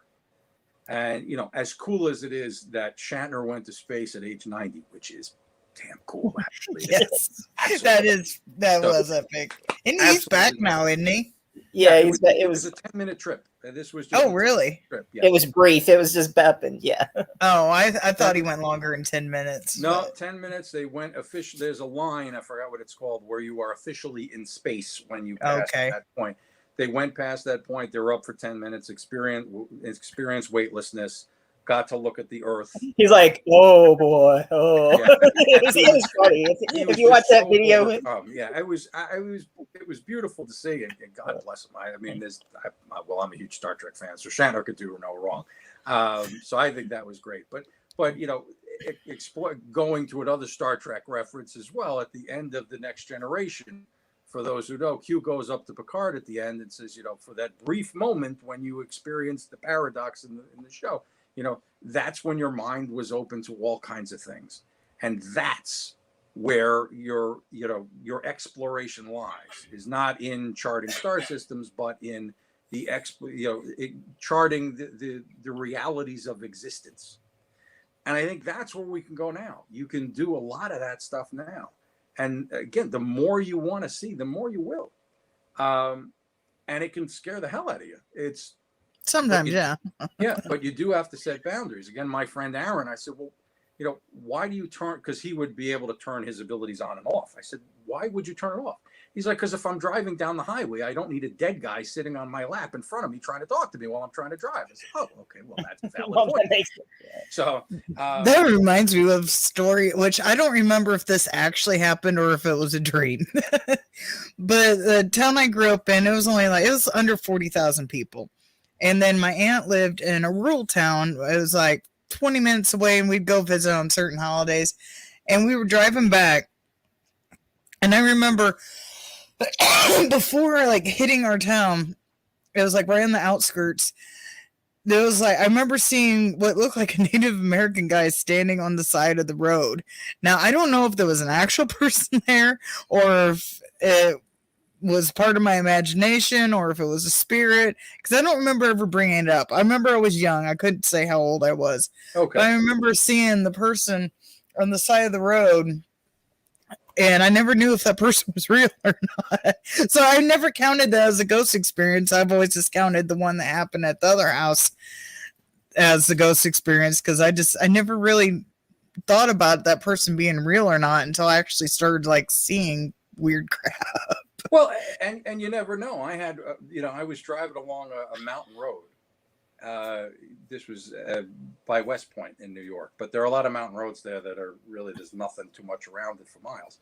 And was driving, and all of a sudden on the left side of the road, there was a guy who was about 6 feet tall, very skinny, who looked to be an albino, wearing an all white suit. And this was at about 11 o'clock at night. I'm like, well, that's odd. That's a little strange. But, the headlights could see him clearly walking. And so most people, if that were on a show now on TV, they'd be saying, well, this, oh my God, what was this? This was, a slender man in a white suit. Who knows? But it was, but me being who I am, I turned around. So I'm like, okay, was he there? I want to see if he's still walking or if, in fact, if he disappeared. So I turned around.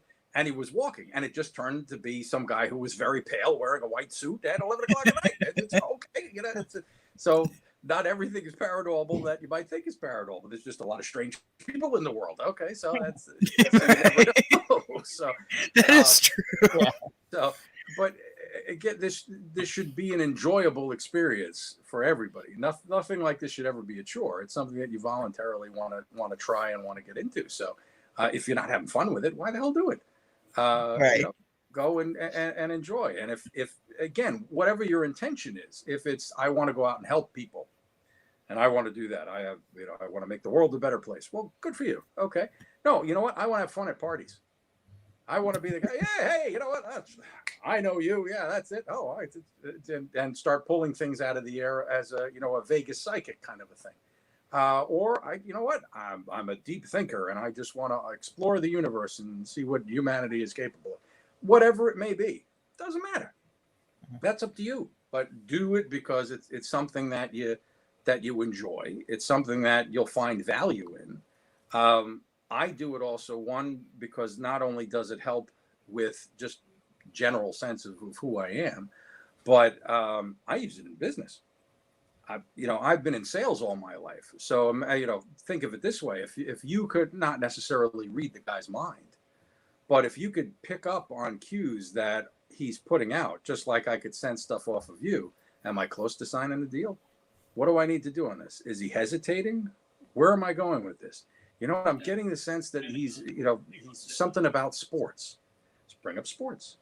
See what? And if you can fold all of that, now people say, well, that's an unfair advantage. Well, screw you. That's what you got. So you can use those things to your own benefit, not to manipulate people or things like that. It's again the old joke. Well, while we've been talking, I've been hypnotizing you, and when I say tambourine, you're going to take your shirt off. That type of thing. I'm sorry. So it's at least Steve went for it. I don't know why. I think it's hot in here. I don't know. I'm not gonna scare people, so I'll let Steve do it. We're a family show here, so. But look, I mean, anything can be twisted into something that's not very nice, and I use all my powers for good. I assure you. But it helps in anything. If I again, not to get too mushy Hallmark card here on it, but if you have the ability to sense if something's wrong with somebody you care about, which most people can, they just don't equate it to, oh, that's an ESP thing, that's a paranormal thing. I can tell that she's upset. Now it could be, yes, she's crying in the corner of the room and sobbing loudly. Oh, that's a pretty good cue. Or it could be just, what? I got the feeling I should call Aunt Mary because I think something's wrong. Okay, I'm going to call Aunt Mary. Or, you know what? I was just thinking about, Tom the other day, and Tom calls. You could say, well, that's coincidence. That doesn't count. Well, of course it counts. That means you're picking up on something and you're seeing it. Or it could be something specific, like a conversation in Walmart that you have a whole conversation on later. That's a whole other level. But everybody picks up on these types of things. You just have to then say, oh, okay, acknowledge it. That's pretty cool. Great. All right. Do I want more of that? Sure. Okay. Well, what did I do the last time? I don't know what I did the last time. Okay. Well, just be open to it. Maybe it'll happen again. That's how it starts. And you can, it's interesting also to see on that. And I'll go back to my friend Aaron. I asked him how he started in all this. What was the first time he did it? And he was in a hospital, and he was visiting a friend, and he saw a woman who must have weighed 500-600 pounds, very, very large woman. And he thought to himself, I wonder how she got that way. And all of a sudden he was flooded with images from this woman's life. There was an abuse. She used food as a way to basically cover herself with layers so that people couldn't get through to her and things like that. And all of this information flooded into him out of nowhere. And all of a sudden he's like, well, okay, good to know. And then but that led him on a path to explore, all right, well, what else can I find out? What else can I use? Now, some people say, well, that was an intrusion. You weren't supposed to do that. But no, you asked a question and you got an answer, which means the answer was out there. It's like taking a book off of a library shelf. You're allowed to do that. I've had other instances, and he explained them too, where he would try to help people and he'd see an image of a locked box or something like that. Now, what does that mean? It means don't go there. Now, if you are using your powers for bad, you try to pick the lock or break through it, and that means you're probably going to uncover something that the person who you're working with isn't ready to see. Or you leave it alone and you say, you know what? I see a locked box here. I don't think you're ready to see whatever's behind it, but when you are, we'll work on it, whatever it may be. So respect to the folks that you're working with and go with it. But there's no harm in asking questions. There's no harm in trying to figure out what you can get. I'll go back to another movie. Bruce Willis was in, what the hell was the movie? Unbreakable. Remember, he would stick his arms out and he'd get images of the bad things that people had done and all of that. So if you can pick those types of things and see stuff, what are you going to do with it? Okay. Are you going to save the person from getting killed? Or is it just, well, that's good to know. Or, aha, now I know how to do this. And, on the other side of the scale, you have Bill Murray in Groundhog Day. So when you repeat the same thing over and over again, hey, I remember you from kindergarten, and then you get to sleep with her the next day. It's again, how do you want to use this talent? What do you want to do with it? So that's all up to you as well. But I think as long as you're doing it for the right reasons, you'll be able to pick up more on it. And there's a whole lot of stuff that's out there that most people just let themselves pass by. One of the things I tell everybody, even before everybody had a phone in their hand, typically most people look down at this angle when they walk. I'm looking down maybe 3-4 feet in front of me, if that. Now with the phones, it's even less. I'm looking down just a couple of feet in front of me. Instead of looking here, go like that. Look straight out in front of you and see what you see. Walk your same way home. Walk, and all of a sudden you're going to start looking around and you're going to say, wow, was that tree always there? Did that guy always have purple shutters on his house? I don't remember that. And all of a sudden a whole new world opens up to you that you never noticed before because you were too busy with your nose down 2 feet in front of you. Just from going here to here makes all the difference in the world. And that's an experiment everybody can do. Now, there are ways also you can build up your peripheral vision as well. There are actual eye exercises you can do. If you took a legal size piece of paper and you folded it in quarters, it starts out as the size of a paperback book. And basically you trail your eyes over the edges of the paper, and then you open it to the wide edge, and you trail your eyes to the wider edge, and then you open it fully and you do the top edges and then the side edges, and it trains your eyes to open up to more on here. And as soon you'll start seeing more and more stuff physically that you didn't notice before. That, okay, so if I have my finger right here, I can see my finger when it's here, I can see it when it's here, I can see it when it's here, and sooner or later you'll start seeing it when it's behind you. Because your eyes will be able to see much more than they could before. And because of that, it'll open up your other eyes and you'll start seeing everything around you. And all of a sudden you're getting, if not a 360-degree view, you're getting 270. And you start seeing a lot of stuff, not just psychically and not just ghosts and stuff like that, but holy crap, there's a lot more in my neighborhood than I thought was out there before. And you never know what you're missing. And then once you're at that and physically you see, wow, I was able to expand my horizons just by doing that. Well, okay, now let me practice on some of this other stuff. And I don't want to just see the 360 degrees here. Let me check the next dimension. Let me check this other place. Let me check it out on Mars. Let me see what's going on the moon. Let me see what's going on, with the mole people underground, whatever it may be. You can open yourself up to more and more stuff, and you will get more and more stuff. Just don't let it overwhelm you. At any point, you just say, okay, you know what? That's great, but you know what? I need to take the garbage out. I got to walk the dog. I got to live regular life for a little while. And that's okay too. That's okay too. I need to learn how to do that because I'm always going kind of glancing. I can always sense if there's people behind me. So I'm always kind of looking. I do not like people behind me because of reasons. But I'll go over and I'm always checking. And if we're at the store or something, now I kind of use the excuse because I got a bad leg. So I just kind of like move out of the way so they go past. But I'm always like, every time, especially if somebody's ends up behind me, I'm like always like checking back there. So. Look, that's a good thing to have for safety wise. Also, I'm Sicilian, so I always sit with my back to the wall facing the window because I want to see what but you'll also never know when you're going to see something.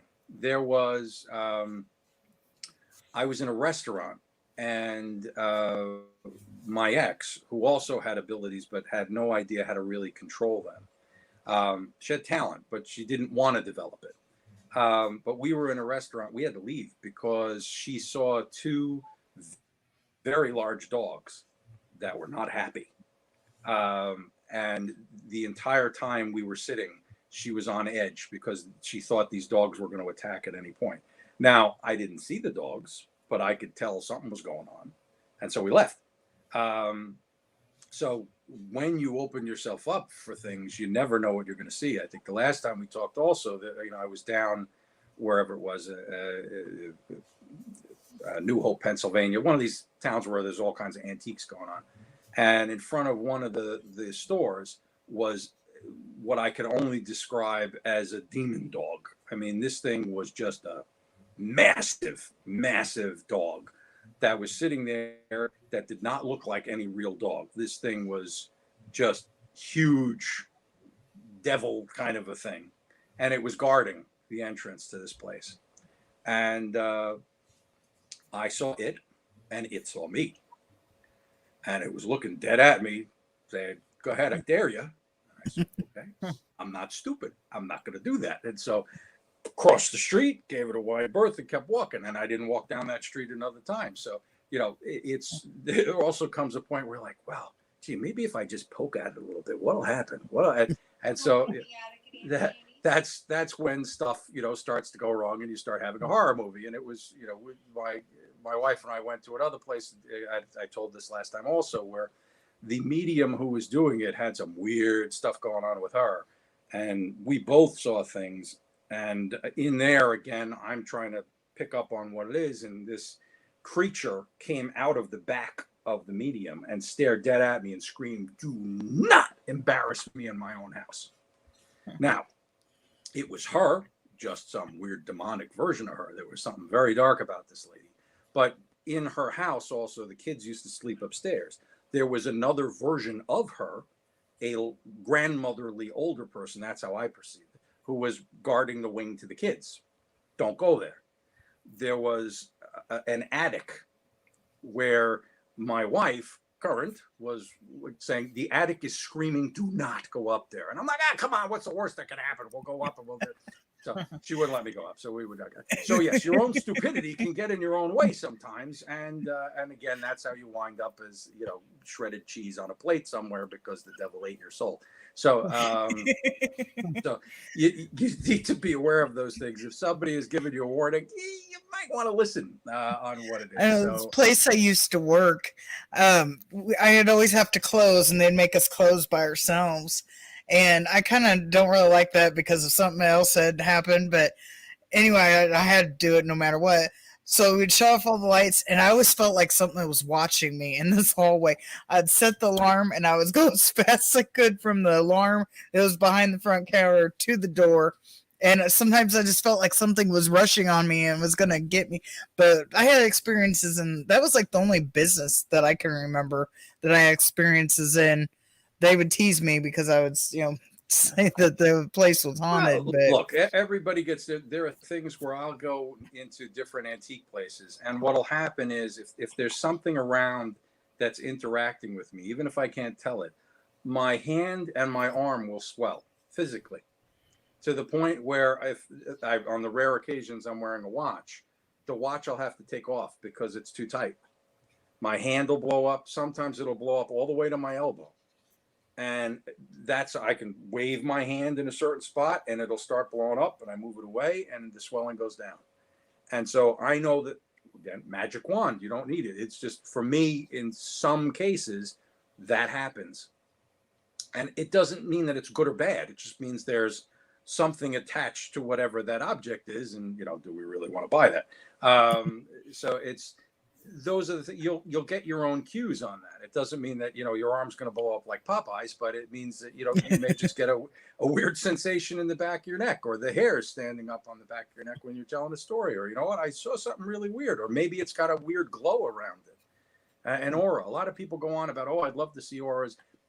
Auras are like changing your clothes. Your aura changes every day. It can change minute to minute. It depends on your moods. It depends on what's going on around you. It depends if it's raining outside. I mean, it's just one other thing that you project that's always around you. Yes, there are predominant colors and things like that, but none of that. You have to build your own dictionary of what's going on. So if I looked at you, Steve, and I said, okay, when I look at you, your aura is blue and green. What does that mean? It means I'm seeing something if I have no idea how to interpret what blue and green means, then it doesn't really mean anything.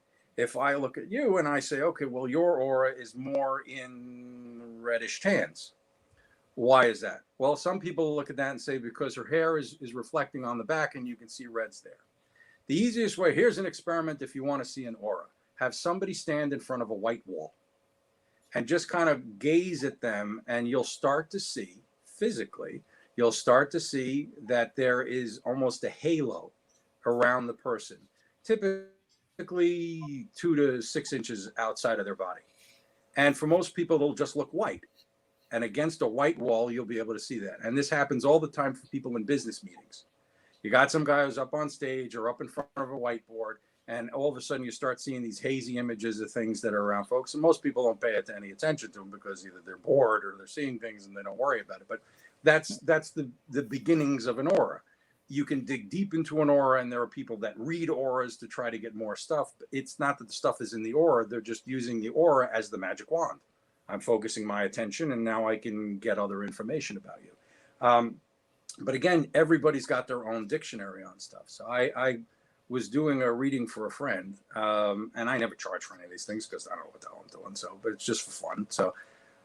But I kept seeing a brick wall with this woman over the time. I say, okay, it's something, past life kind of a thing. And I just keep seeing a brick wall. So maybe I'm not supposed to see something.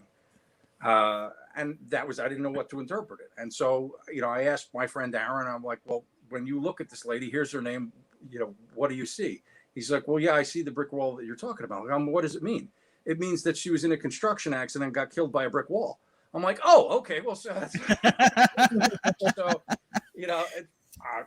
okay. It's you never know what it is. So until you build your own dictionary of things. Okay. So when I see water, that means, a cool summer somewhere. For other people, you know what? If my baby brother drowned in the bathtub and I see water, I'm going to think, holy shit, that's really bad. I don't want to do that. Or if I'm scared to go swimming. Everybody's going to have their own sense of things. So don't compare notes to that section and saying, hey, but it'll be when I see this, I know it means this. I'm not there yet. I have a couple of things that I know I can tell, but I don't like impressionist paintings. If you're going to paint a fruit bowl, paint a freaking fruit bowl. Don't put a bunch of dots and splashes on a page. Say, oh, it's a fruit bowl. No, it's not. It's some little spin art your 5-year-old did. So, what about like a colored mist? What would you? Yeah, like colored mist. If I saw a colored mist around somebody, not really. I kind of think it was a spirit, okay. But my son, my grandpa passed away, and he was like 3-4 years old. I don't remember how old, but my grandpa was in like ICU, and we couldn't go visit him because my son was little, so I couldn't take him to the hospital. They won't let little kids in that. Yeah. So we couldn't see him when he passed away. And then shortly after that, he started talking about a good ghost and a bad ghost. Okay. And he said that the bad ghost kept trying to like reach through the wall and grab him. And I kind of think I know who that is, but if I make the comment and gets around, I'll get in trouble for saying who it is. Fair enough. Because they died about the same time period, like a year apart. But so he kept saying about that, and then he kept saying, but there was a good ghost that kept hugging him. And then we ended up moving, and he was laying in bed one night, and he said, Grandpa just came and said goodbye. And I had all the lights off because at the time we was at my parents', so we was sharing a bed. Mm-hmm. And he said, Grandpa just came and said goodbye. And I said, oh, yeah? And I happened to look, and by my bedroom door, which was just cracked a little bit, I saw, not him, but he was like laying down, but this like blue mist. It had like a snake-like almost figure, and it was like kind of darker blue and then lighter blue out from it. And I've always wondered, because if I really did like if that was like Grandpa's aura or whatever, because it was blue. I never thought of seeing it as blue. Well, look, if I trust what your son said, because kids usually don't lie about those things. So Grandpa came for a visit, and he may have actually seen Grandpa in full form and looked just like him, and you saw a blue mist. Yeah. It's just the way that they presented and you're perceiving things. It doesn't mean that it's right or wrong. The other thing is, how do you feel with all of that? So if you saw a blue mist, as soon as I saw that, and after he said that, because I always encouraged him, because nobody believed me when I had my experiences. Everybody's like, oh, you're stupid, you don't know what you're talking about, blah blah. So when if he would say something, I would encourage her, talk to him, ask him, well, this, that, and the other, ask him questions and believe him or whatever. So when he said that, I saw that mist, I instantly felt like that was Grandpa. And, I wanted to cry. but that's a beautiful thing. That's a beautiful thing that you're able to get that kind of closure. And that's what the mediums on TV do, is they offer closure for folks to do that. That's absolutely wonderful that everybody was able to receive that. Again, it really comes down to what is it you want to see. The fact that you were open to see it, and your son was, that's great. But sometimes you get too far into this. My daughter, when she was young, also, we'd have conversations about deep things like this as well. And we had just finished talking about something paranormal-ish. And she was with a friend, and we were eating at a diner or something like that. And so she asked, well, where do we all come from? And so, I said, well, look, there's this level of reality, and then there's another level above it. And, there's all this. And so I went on for about 5 minutes talking about different levels of reality and how there's really not much. No. Before we lived here, Dad, what was the name of the town we lived in before that? I'm like, oh, okay. So it's, again, you can overdo these things sometimes. This is always what made me wonder if that was like an aura, because I never, like, every time I experienced something, I never saw just like a colored mist. And I don't know, I just always thought that was odd that it was like a blue mist. I didn't know if something, I don't know how to really explain it. It's just, I felt odd that that's how it was represented, or like if it was his aura or what. But instantly, once he said that, I knew that's what that was. Okay, well, here, we'll do a quick experiment. Okay, so Stephen, can you sit up a little bit more so that your head is all the way against the white wall on the background? Yeah, I can do that. Hold on. Good, okay. And for our thousands and thousands of viewers who are watching live right now, okay, so with the fan on, maybe a little bit choppy, but what I want you to I can turn it off if you want. Fine. It's fine. That's fine. All I want you to do Stand up and hit it, make you hit your head. No, I'm kidding. Well, I'm in hell. Okay, but just stare at his shoulders. Okay, look at his shoulders and look at the shape of his head and look at that and just kind of let your eyes glaze a little bit. And we're going to have 5 seconds of dead air. Everybody just look and just focus about 3-4 inches above his shoulders and start to see if you see a whitish kind of a glow or mist that comes around or a white line. Ready? 5, 4, 3, 2, 1.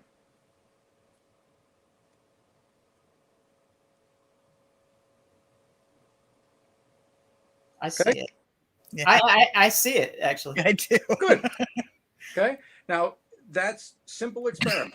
Okay. Anybody against a white wall, that's the easiest thing that you can do. Okay.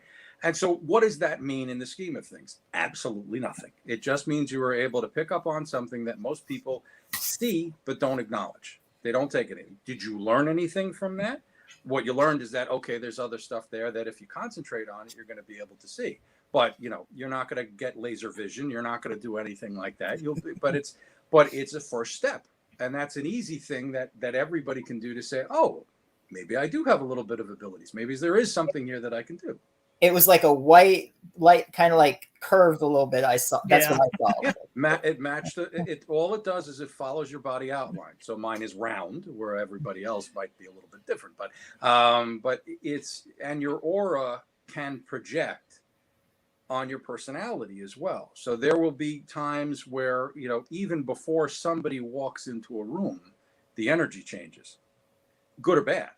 It's because that person is projecting so much of themselves that they're announcing themselves. Again, good or bad, doesn't have to be positive or negative, but you start feeling somebody's coming in.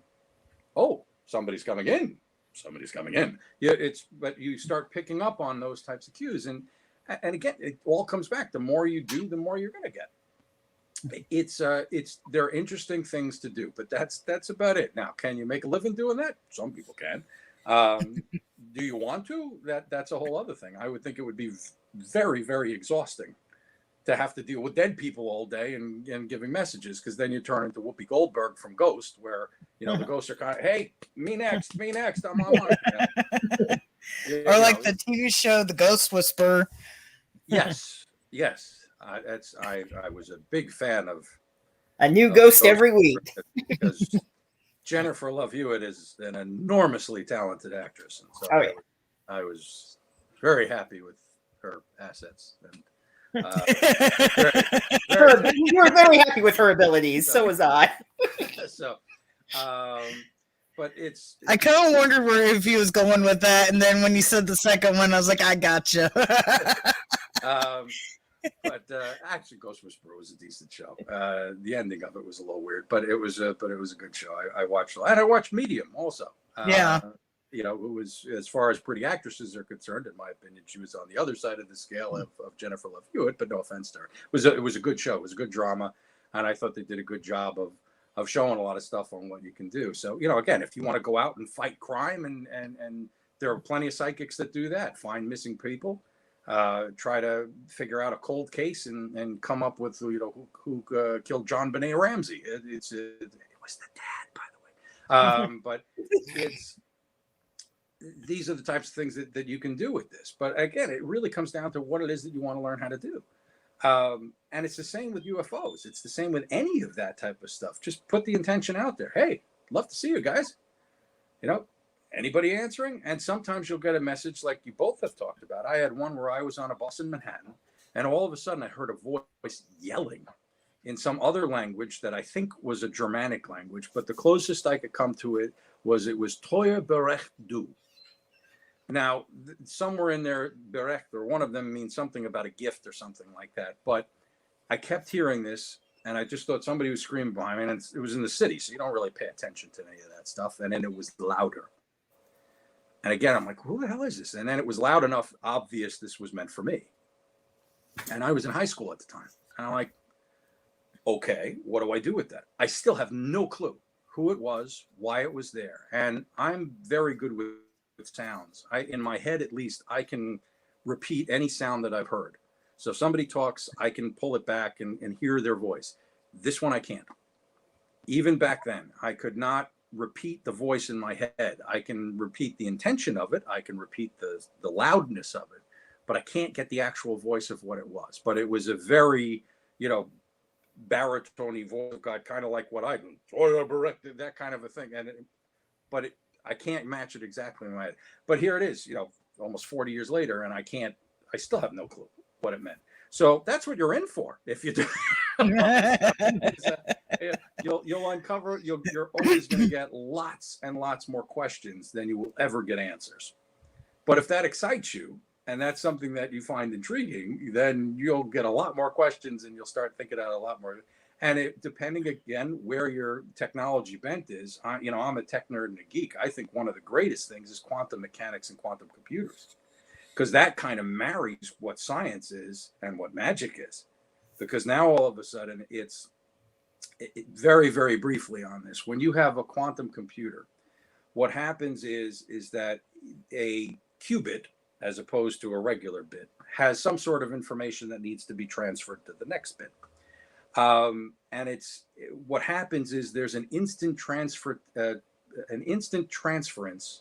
of information. And the more of these qubits that you put together, the faster it becomes, and they tell two friends and they tell two friends, and it exponentially gets stronger and faster to do all of this stuff. So quantum computing gets into where a normal bit, you are either a 0 or a 1. It's a yes or a no. In a quantum computer, it can be yes or no, or yes and no at the same time. And so now all of a sudden, a computer not only thinks with binary, but starts thinking in 4. And then when you pair these things up, it's 4 squared, and then that squared, and that squared, and that's how a quantum computer can do a hell of a lot more than a regular computer. But it gets into, well, how does it do all of this? Well, it gets into these subatomic superpositions and all the rest of the stuff and tries to figure out how all this stuff works. It's the same thing that they found in nature, something called the 100th monkey effect. So basically you have 100 monkeys, and the first 99 learn a new skill. They learned how to pick up a stick and dig for ants in a hole. Okay. The 100th monkey comes along, having never picked up a stick in its life or having nothing to do with the other 99, but innately knows to pick up a stick and start digging for ants. And their offspring, without ever having done it or being separated from that, picked it up. The 100th monkey effect is that, so something got ingrained in the collective consciousness of the species, and everybody knows how to do it now. And that's something that's been documented in science. Well, okay, what does that mean? It means that there's extrasensory perception. There's something that's being passed along.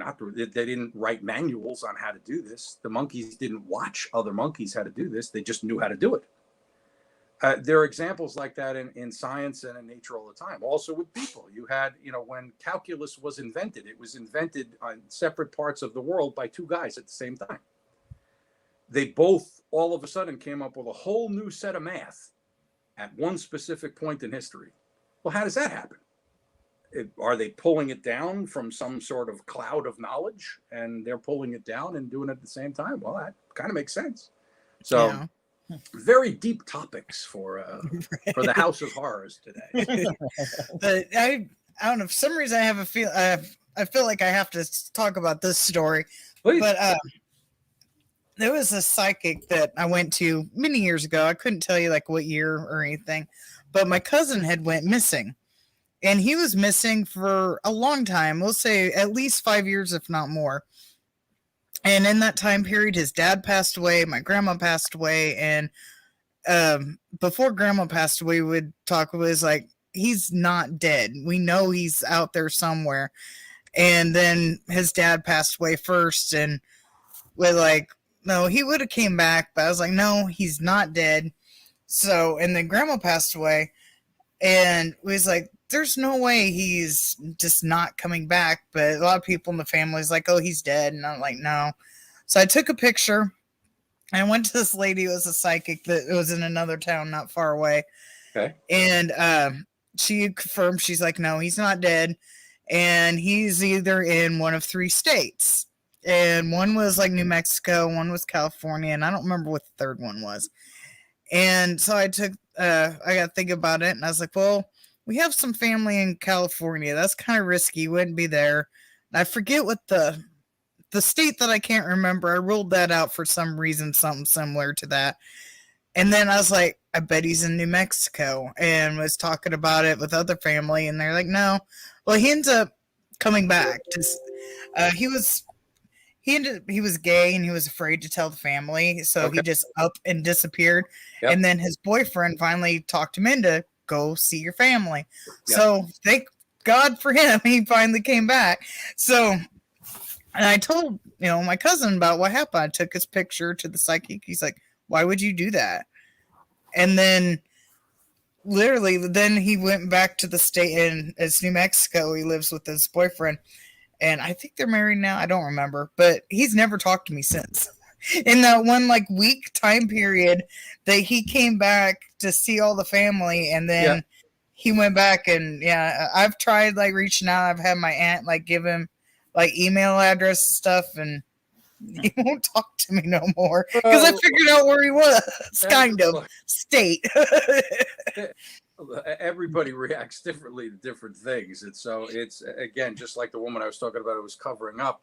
People don't like to feel exposed. Right. And it's not because, in all cases, like you're uncovering some dark secret that he was hiding from the rest of the family. It just makes some people uncomfortable. So, I can, if I were to meet Steve and I were to stand over him, and I'd be, Joe Bidening and sniffing his ear and stuff like that, and doing all that kind of stuff. So it's, I could say, well, why are you doing that? Well, I wanted to get close to you so I could get to know you better. Okay, but this is just creepy. Okay, but so people, so stand 6 feet away from me. We could do the same thing. Yeah, but I want to get to know you. I need to stand close so that I can do it. Well, what's acceptable there? Okay, so he may say, "Oh, yeah, sure, why not? That's fine." It could be, but so what makes somebody uncomfortable? Again, using the old joke, I get, do you know a dead guy named Phil? Well, if the person does, and they're not ready to hear from Phil, or Phil owes them money, or whatever it may be, it's you don't know what you're getting in for with folks. It's some people don't want to have anything to do with it. Others may have a religious reason. How dare you talk to me about that? I have a friend, my old business partners. I had one group up here that were all Hasidic Jews, and I had another group in South Jersey that were all fundamentalist Christians, and we all worked for the same company together. And my friend Aaron, who was a wannabe Hindu, he would call himself. So we had great conversations, but all of them had some sort of psychic bent. The gentleman who ran the office with the fundamentalist Christians was a literal soldier of God. He would, in the Bible, they're talking about putting on the armor of God and doing. He would literally put on a psychic armor of God, and he would be directed, go into that building. There's a woman there who is in distress. She is a child of the church. Go get her and pull her out. And he would do that. The Hasidim, their grand Rebbe is a psychic. He reads your aura. He does a psychic reading on you. He may cleanse your aura or do different things and say, okay, well, this is what Hashem, this is God, this is what we need you to do. You have to work on this. You should pray about this. You should concentrate. So all of those things, different religions handle them in different ways, but it's all with a psychic bent on things, on these things. But for my friend who was the fundamentalist Christian, when he would talk about psychics and he would talk about, well, you're seeing grandma and all this, for him, it was all demonic. And because he was literally sent to battle demons, that's what he did. So if he said, well, no, that's a demon trying to trick you, that this is grandma who's coming back, and the demons have access to these records, Akashic records, or whatever you want to call them, and they know things. And so they're using your knowledge of your loved one to try to get in and possess you. And that was, so even though your intention may have been good to help these things, for this guy, you're bringing demons to the world, and that's not good at all. And so you need, again, know your audience. Who are you talking to, and how can you do that?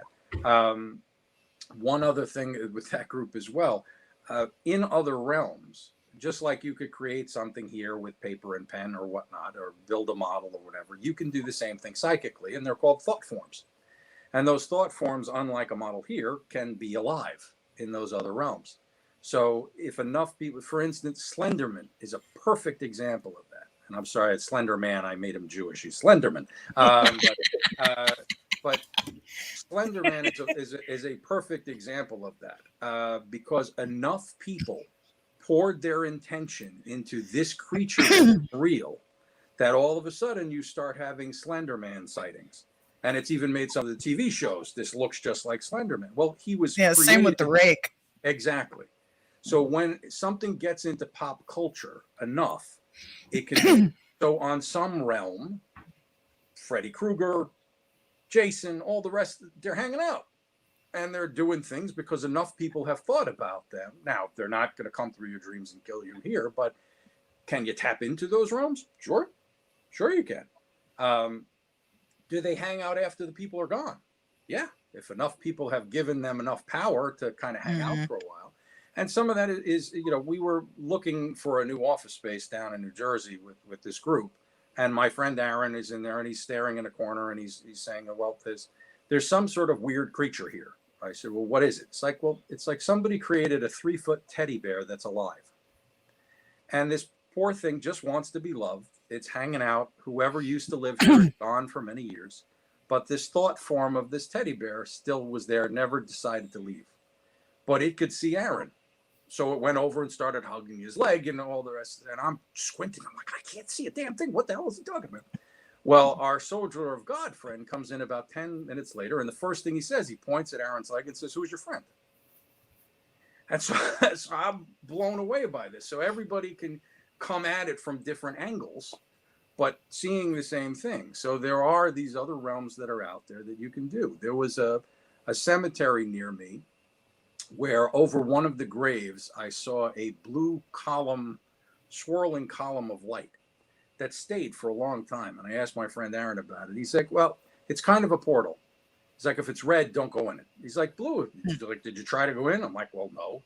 I said, do I put an ad in the paper and say, hey, I saw this and, good job. I liked your work. And he's like, well, that could have been created 100 years ago by somebody. It's still there. And you're seeing it. So it's like, but again, you open yourself up to this, and it's not like, oh, I hope I see a portal in a cemetery today. It happens. All of a sudden, something's there that you didn't notice before. And again, did it change my life? No.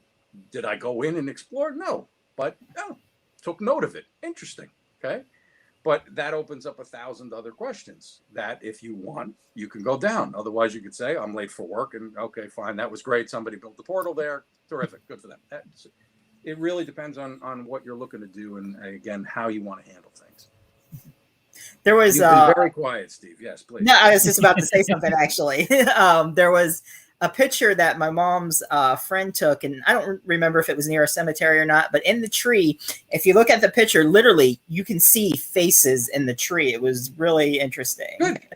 There's like maybe 3 or 4 faces, and it wasn't like anything they were carved. They actually looked like faces that were like almost coming out, sort of. I mean, it's hard to explain, but I mean, they were in the tree. It was really interesting. There's something called matrixing, where you see, the shapes in the clouds and all that, because your brain tries to put things in it. There was an episode of the new Twilight Zone that came out in the 80s, I think it was, where there was a woman who was in a mental institution because she had to constantly repaint her walls, because as soon as there were any kind of cracks, they would form into faces, which would then turn into these things that were trying to get her. So she couldn't have anything but smooth surfaces everywhere. And by the end of the episode, these things kind of take over her body and she's stuck behind the wall. But it's that type of, your brain tries to inject order into the chaos. And that's good and bad. What's good is if you can logically go through things and say, okay, well, yeah, I saw that blue column of light. What does it mean? I don't know. Okay, but it was there, and I can admit that it was there, and that's fine. Otherwise, you could, if you let it stew on you and you start thinking, oh my God, what else am I going to see? Maybe I'm going crazy. Do I have a tumor in my head? What, you never know what it's going to be. I had my friend Aaron. We were at a wedding for a coworker, and there was a guy sitting next to me who I didn't know, but I could see on the side of his head. And I'll turn this way. There we are. He had 3 blue stripes that I could see on his head. Not physically there, but I could see them. Never had I ever seen anything like that, and I have absolutely no idea what it means. And so when we were on our way back, I asked my friend Aaron, I'm like, well, he was an interesting guy. I said, but there was something odd about him. He's like, oh yeah, he has brain damage. I'm like, how do you know? He's like, didn't you see the blue stripes? So I said, okay. So again, it's like hearing something in another language. Yeah, okay, I saw it, but it didn't register that it meant anything to me. But thankfully, I had somebody who could translate it. But as you open yourself up, you're going to see more and more stuff, and you are 9 times out of 10 going to have no idea what it is, what it means, or anything else. That's okay. Just acknowledge that it's there, and eventually you'll start getting some answers that you're looking for. But most of the time you aren't, and you have to be okay with that. So if you really want everything, tied up in a bow when you want to do that, and you hate the end of The Sopranos because they didn't show you whether or not Tony died or anything like that, if you can't stand that kind of thing, don't get into this, because you're never going to know it all. The more you uncover, the more you're going to realize how little you know in all of this stuff. Now, for me, that's exciting. But for other people, it would drive them absolutely insane because they can't handle it. Content until you opened my mind, and now I'm a basket case. So anyway, what do you think about like orbs and stuff that people talk about, like, so especially ones that like come up on camera? I think a lot of times they're just natural things, but sometimes they're not. Sometimes they are. The camera picks up a lot more of the spectrum than our human eyes do. Especially now with the higher technology, you're seeing more of these things. And I think it's just a way that they can interact with stuff, which is why, again, back to abductees, the watch batteries dying and stuff like that. It's because that's why, Steve had to plug in his thing, because he was draining the battery. But it's because you're seeing other things that the human eye can't. And so the spirits are able to interact with that energy and be able to manifest, whether it's on film as an orb, or if they have enough energy as in a tree, or, becoming a blue mist, seeing a full body apparition, or the lady at the library in Ghostbusters. It's, you never know what you're going to be able to do. So you never know how all of this is going to turn out, and you never know what you're going to be able to see. And if you try to predict it, you'll probably also be disappointed in things. Because again, for my entire life, I always wanted to see a UFO. What is it? It's a little disc in the air that was there for half a second, and it's gone. Right. So, I just stuck a picture in there for Steve to share. It was one of the pictures I was looking for earlier. If I don't know if you could see. Okay, yeah, there's a bunch of orbs out there. Yeah. So, I took this an asylum. There's a graveyard. There's 3 of them actually connected. I don't remember which one of the 3 graveyards this was at. Yep. But yeah, I took that, and I always wondered if those were orbs, but they're at night, and they're not in every single picture. I would think anything like, if you've got, multiple pictures of the same event and they're in one frame and not in others, that's probably something, either a glitch with the camera or something paranormal. These look like perfectly formed circles, so I don't think they're dust. It doesn't look like these are bugs or anything like that, because they'd be very blurry. So it may in fact be something. Now, here's the other question. Okay. Did you put them there? No. How do you know? Maybe your intention of wanting. Oh, true. I put it that way. I didn't think about it. I thought you meant like physically editing. I'm like, no. I mean, psychic Photoshop. Did you, because your intention was to capture something on film, did you manifest something out of the ether and have it appear on film because you willed it? Or is that, the spirit of the folks in this graveyard or someone else? Or is that the way a time traveler manifests itself and you just happen to catch it at the right time? Right. Yeah, I was at a ghost tour when we took these. I was flipping through some of them. I was trying to find another one of the graveyard real quick, but I couldn't really see another good one. That's okay. But you can see that they're out there. No. But the question that you see, there's no, in that one, there's no picture or no orbs. There was, I have to give credit to one of the ghost shows that was on TV. It was like, not Zach Bagans. It was like the Taps guys, but whoever the Taps guys are now. Right. They did an experiment before they went into a house, and two of the investigators crafted a completely fictional backstory for a ghost. And the kid died at 10 years old, and it was this type of a thing, and his name was Billy or whatever it was. They created a whole story for it, and then they did their investigation. And during their investigation, they had their little Ovilus machines or whatever it was that speaks out. And what they were getting from the spirits was, this is Billy. He was 10 years old. He died at this type of thing.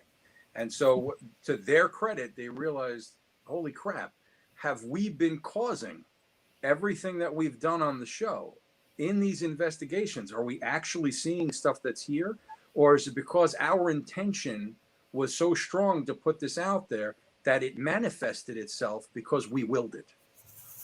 Now, both are paranormal, but it's different for a TV show. One is, we're catching ghosts. The other is, wow, we're doing this. We really need to be careful because we could be contaminating every place we go into. Right. It's that type of thing where, okay, what kind of power do you have? Do you know? When you, again, using the simple thing as, well, okay, I'm thinking about Billy and then all of a sudden Billy calls.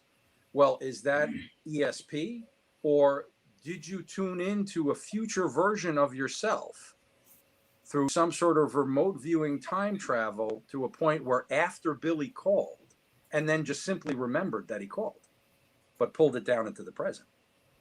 So these are the types of things that I wrap my brain around, which is why I have no hair on my head. So it's, it's you can get lost in these types of things to try to figure out, well, how does all of this stuff work? And the answer is, you're probably never going to know. Right.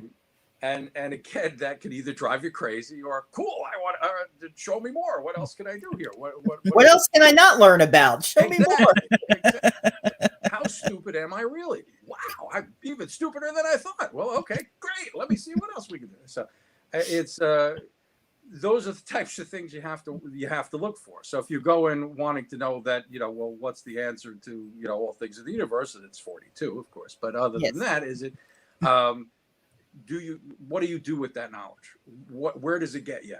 And if it's all just driving you crazy because you can't wrap your head around it, don't do it. Okay, but you know what? If this is interesting, if it's fun, if you're seeing that, you know what? Hey, I can see auras now. Or I, again, may not know what it means, but I could tell that you're blue-green and you're a reddish tan. Okay, well, what's that mean? No clue. But that's what it is.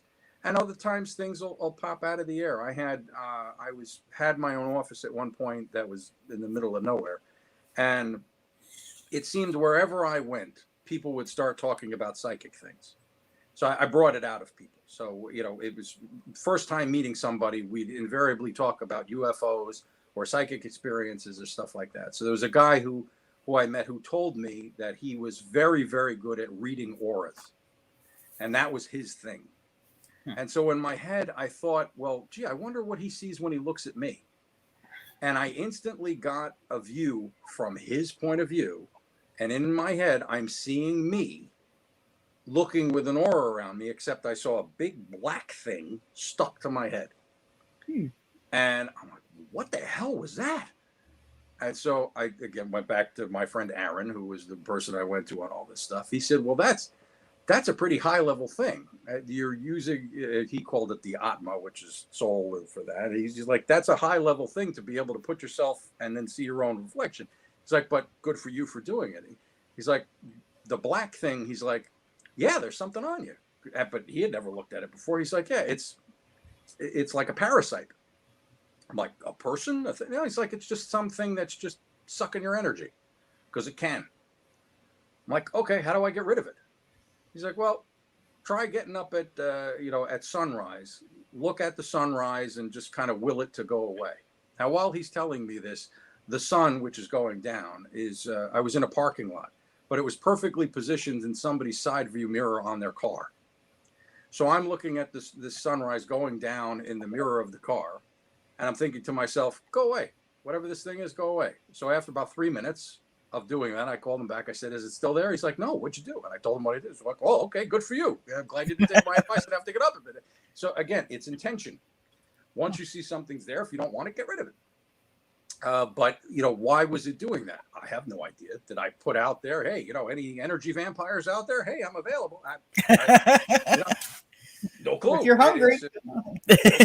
But then that's just another thing. Well, I didn't realize there were large black blobs that would attach to your head and start sucking your energy out. Well, good thing to know, I guess. It's again, what do you do with all that information? So I kept stressing this on the last show as well. Have fun. Okay. The world is a shitty place in general. There's a lot of bad stuff going on in the world. Just refuse to take part in it. Okay. Find joy in everything that you do. Find something happy in everything that's going out there. Most people find me annoying at the fact that I don't get upset by things. Yes, there are upsetting things in the world, but I don't let it drag me down because you know what? You can always go out and smell the flowers, and you can always go out and look at the beauty in things, whether you're out in the country or in the city, and think, my God, look what man built. Even though they may be trying to tear it down, it was built there at one point. So you can always find good in everything. And you can find good and bad in aliens, in ghosts, and in everything else. It just depends on where you want to go. Again, on the last show, I said I would never go into the asylum. I would never go into the jail on death row. I wouldn't want to meet those people in life. Why would I want to meet them in death? Okay. Yeah, there might be more activity and I'll start seeing chairs fly all over the place, but do I really need to do that? Well, for some people, yeah, I want to. Okay, great. This is terrific. Okay. The walls are bleeding. All right. That's great. No thanks. Okay. The one I went to, supposedly, like all the, I'm probably not going to use the right term, we'll say inmates that were there. I guess he was treated really well. Supposedly, this according to legend, I don't know for a fact. But there was, the doctor would go and like spend a lot of time. They would have parties there and all this. But like I said, that's according to the legends and everything there. So it doesn't really have, at least when I went there, I don't know if they still don't even do tours because one of the buildings is tore down. But like the one that had the more darker rumors was across the street that is tore down now. But I never went to that building. I went to the other one. But yeah, it didn't really have like a bad presence to it. Like it didn't have like all the really bad rumors. Right. I'm sure bad stuff happened there, especially back in those days, asylum like that. I'm sure bad stuff, but I guess they didn't like perceive it as that. I don't really know. Like I said, I'm going off what the legends were of the town, so it could be different than what it was. But the way I equate it with all of that, like there's a building that used to be an asylum that was in the middle of being torn down. Never went in it, but when I drive by it, I could tell there's some nasties in there. Right, yeah, I'm sure there is. I don't need to explore that. It's like saying, okay, so I went in the refrigerator and I grabbed the milk. And I smelled the milk and it's bad. Okay? I can tell by smelling it, this is rotten milk. You know what? I'm going to drink it anyway. That's your own stupidity. Okay? It's the same thing. Okay, I can tell that something's not right in that building or in that asylum. I'm going anyway. So now, I'm saying not all places are like the one I went to. I absolutely 100%. I know that, and I don't know if anybody's ever had a bad experience, but I know when I went there, it wasn't that bad. But this is, I don't know, several. Oh, it's a cat. I heard a noise behind me. I was like, what the hell's that? Are you sure it was the cat? That's it.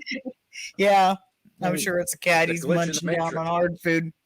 What's that? There's a glitch in the Matrix. Right. I just got startled. I saw this thing on TikTok where it's like there was a squirrel like, well, there was nothing. It was like solid road, and all of a sudden the squirrel popped up, and it said, "What am I seeing? A glitch in the matrix?" Like the squirrel just there are videos like that. Oh, the tree branch that's stuck in the air, or a leaf that is just it isn't falling. It's just. And then there was like a bug that was disappearing or something in one, or so. Right. It was, stuff like that happens. There are the stories of time skips where all of a sudden you'll see a guy dressed in clothing from the 1930s who looks really confused, and then disappears a couple of minutes later, or somebody else is walking down the street and all of a sudden sees buildings that they never saw before, and then around the corner they're back to normal, or they start walking and all of a sudden they're in the 1930s looking very confused and trying to figure out, okay, well, what the hell's going on, and then it pop back. So are those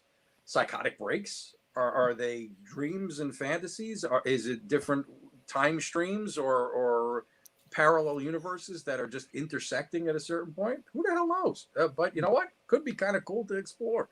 That, and that's what all this is about. Just trying to see how you could expand your brain. Yeah. Who knows? I'd like to know. Who knows? Maybe one day we'll know the truth. In a billion years, we'll know. Well, see, but if you can time travel, or you could figure out how to look a billion years in the future, you pull it down and then you know already. So exactly. Actually, I've already been there and know, but I can't tell. I've been. Well, exactly. See, that's the other thing. Like we talked before about the number between 1 and 3, and you got it right. It's the same thing. I can make a prediction that in the year 4683. That a sentient carrot will attempt to take over the earth and will succeed everywhere but New Zealand. Take that to the bank. I've got it. Good information. Take that to the bank. It's going to happen. Prove me wrong that that's not going to happen. Yeah, come on. It's the dragons in New Zealand are going to protect them. Exactly. So this is okay. So yeah, great. If I could do something like that, and there are people that they make money on that kind of stuff. That's terrific. So yeah, but there's enough out there for everybody to explore without getting sidetracked with all of the nonsense. But because the famous saying, the universe is stranger than you can imagine. It is. It's beyond our comprehension right now to really fathom everything that goes on in every universe. But you could try. You could try. And that's where we are. So what do you think? This happened, I forget, it was a couple months ago, or there was a couple of different incidences where there was, I forget where in the ocean it was, but there was like a fire that somehow just started like out of nowhere, and then they bombed somewhere else or something in the ocean. It's like, is that related, or what's going on? Is there something we don't know about? There are, I mean, if you want to get into physical stuff as well, so you've got the ley lines around the earth. You have, is the eruptions in La Palma that are going on there, where that island, half of it may slide into the sea and cause a mega tsunami. Is that related to earthquakes that are happening at the Yellowstone caldera? Is that related to the volcanic eruption that's happening in Hawaii right now? How interconnected are all of these things? Is there an inner Earth? The stories of Admiral Byrd going down to the South Pole saying, well, yeah, there was a hole there, and there's a whole other civilization down underneath the earth. There are lots of stories about all that kind of thing. There's enough people who still think the earth is flat. And then where was it? I can't remember where it was also, but they were saying how, it's just like conspiracy theories. They're like people just saying stuff. Who knows if it's true, but they found a sub that it almost looked like it was just torn in half. Like it didn't look like a normal sunken ship, like, water pressure breaking or anything. It almost looked like something ripped it apart. So what are your thoughts on that? Could there be something? You go back to the experiments in the 40s with the, where I forgot what the ship was, but one of the ships from 1941 somehow wound up in 1983, and then instantly went back, and the soldiers were embedded in the steel walls, that type of thing. There were stories like that would happen. So, but anyway, you can go down all kinds of different rabbit holes left and right, and I think that. But, from our perspective here, all I could do is start with the simple stuff. Okay. Look for the aura against the white wall. Put the Post-it on top of the head of a pin and see if you can make it spin. And don't get frustrated if you can't the first try. Mm-hmm. Do it a bunch of times. Eventually you'll start seeing it. It'll happen. And then you'll say, well, that was just the wind. And then you try it again, and sooner or later you'll be able to do it on command, spinning it one way, stopping it, spinning it another. And then you could set up 15 of them and have them all spin. Those are types of things that you could key into that open you up to other stuff. And again, the more you learn, the more you open yourself up to it, the more you're going to learn. And then you have to decide, do I want to keep doing that? Because then you start getting to other realms and other things that you can see, which you may not want to, or it just takes up too much of your time, or you have to practice too much, or you're frustrated by it. Whatever it is, if you're not having fun with it, don't do it. But if it's something that you enjoy and it's triggering other questions in your brain and you want to learn more. There's plenty of places to figure it out or do it on your own. So I think that's probably a good place to stop. We've been going for over 2.5 hours here, which is great. Yeah. I mean, it doesn't really matter. I can talk. I'm interested in all this stuff. Whatever. I got no problem coming. It's like, again, so we can go back to a Parapalooza Part 2. It's still October. Maybe we'll just do I got no problem with that as well. Well, I'm going to this haunted thing on the 30th, so maybe on actual Halloween I'll have some stories that I could share with you guys. All right, do that. But you guys are both terrific. I have to thank you both for putting up with me talking for 2.5 hours. So you guys are terrific listeners, and again to the 8,643 we're up to now who are live streaming with us. I really appreciate all of that.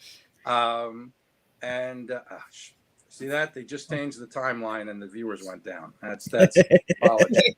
Well, later on, like next week, I'll be taking the audio for this and I put it on Spotify for people to listen to. Good. So it gets around. Good. Well, you're better off. Steve ran into a random person that knew us off Spotify not too long ago.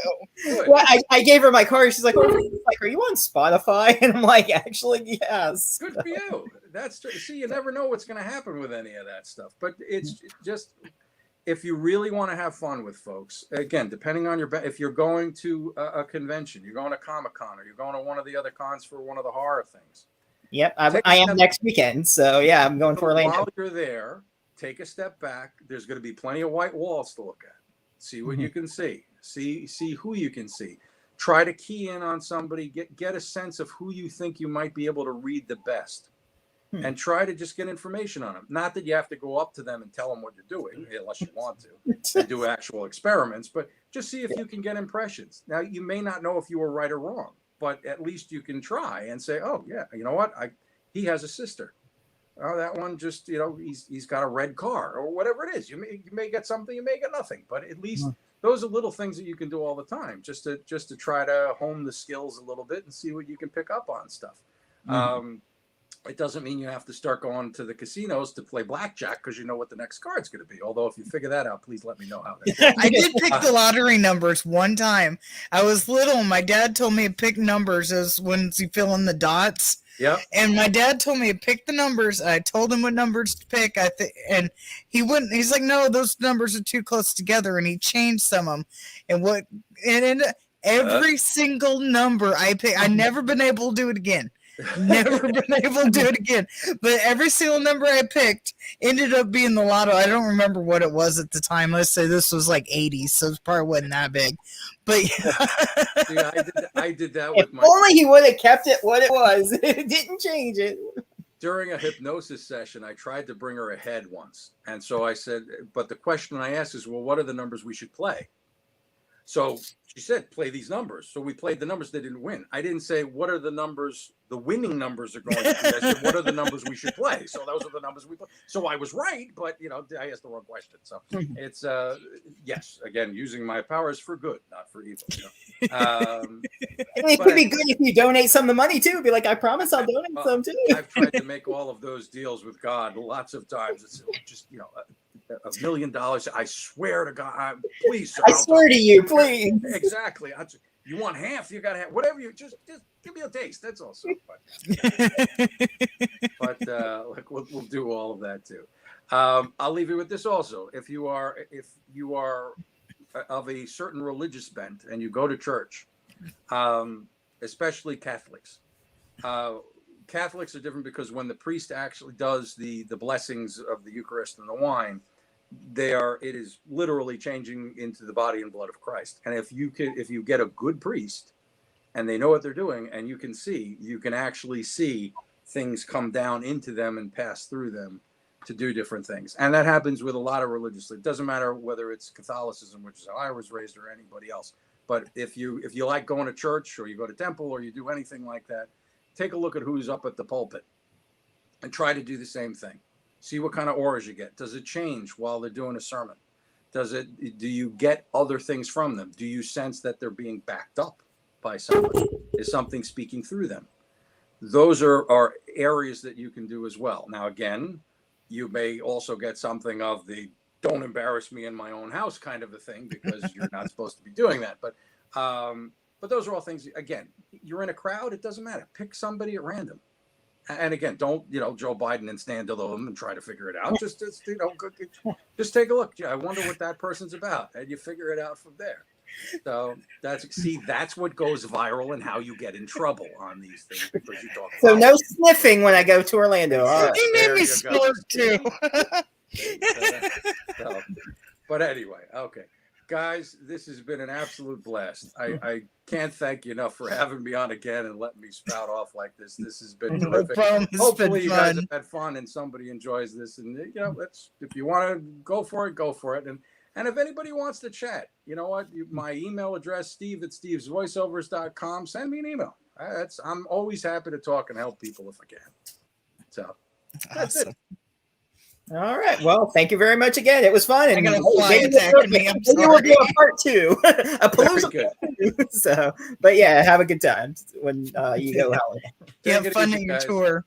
All right. Have a good night. All right. Bye bye. Are you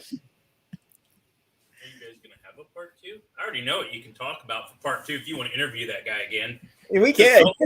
The entire time you guys are talking, I had a couple of questions of what he thought about it, but they are like, you could cram 2 hours, pull 2 hours out of each one. There's the Akashic records, and the Philadelphia experiment is what he was talking about. It's where they use the USS Philadelphia, and Einstein hooked up massive coils on the decks, and it was an actual bona fide government experiment that actually it did disappear for over an hour and then came back. So that's some messed up stuff, because they have actual pictures where the guys were like, it was just like if you ever seen the episode of Star Trek where they phased out of existence because they went through this kind of weird anomaly, and then people were literally merged into the walls. That's where they got the whole idea for that episode from, was the Philadelphia experiment. The Philadelphia experiment. That's what I was thinking. I was like, yep, the Philadelphia experiment. That's what it was. So, yeah, that could go on and on, hours on every subject. Right, yeah. We could make it a weekly show. Right. Yeah. A show within itself. A show within a show. Nothing. You had that cord. I thought it went to this, but it's plugged into the. This is my power brick. Anyway. Yeah. All right. Well, yes. I guess I better get going too. Yeah. I guess I'll talk to you about maybe if you do anything next week or not. I don't know. Since I'm going to be here, we'll discuss that. But yeah, that's it for tonight. I guess. I'm out if you are. Okay. Yeah. I made chili, so it's been sitting in the crock pot. I haven't got to eat dinner yet. I think they already ate dinner, so I got to go give me a bowl of chili. It's delicious. All righty then. Have a good night. Bye. Bye.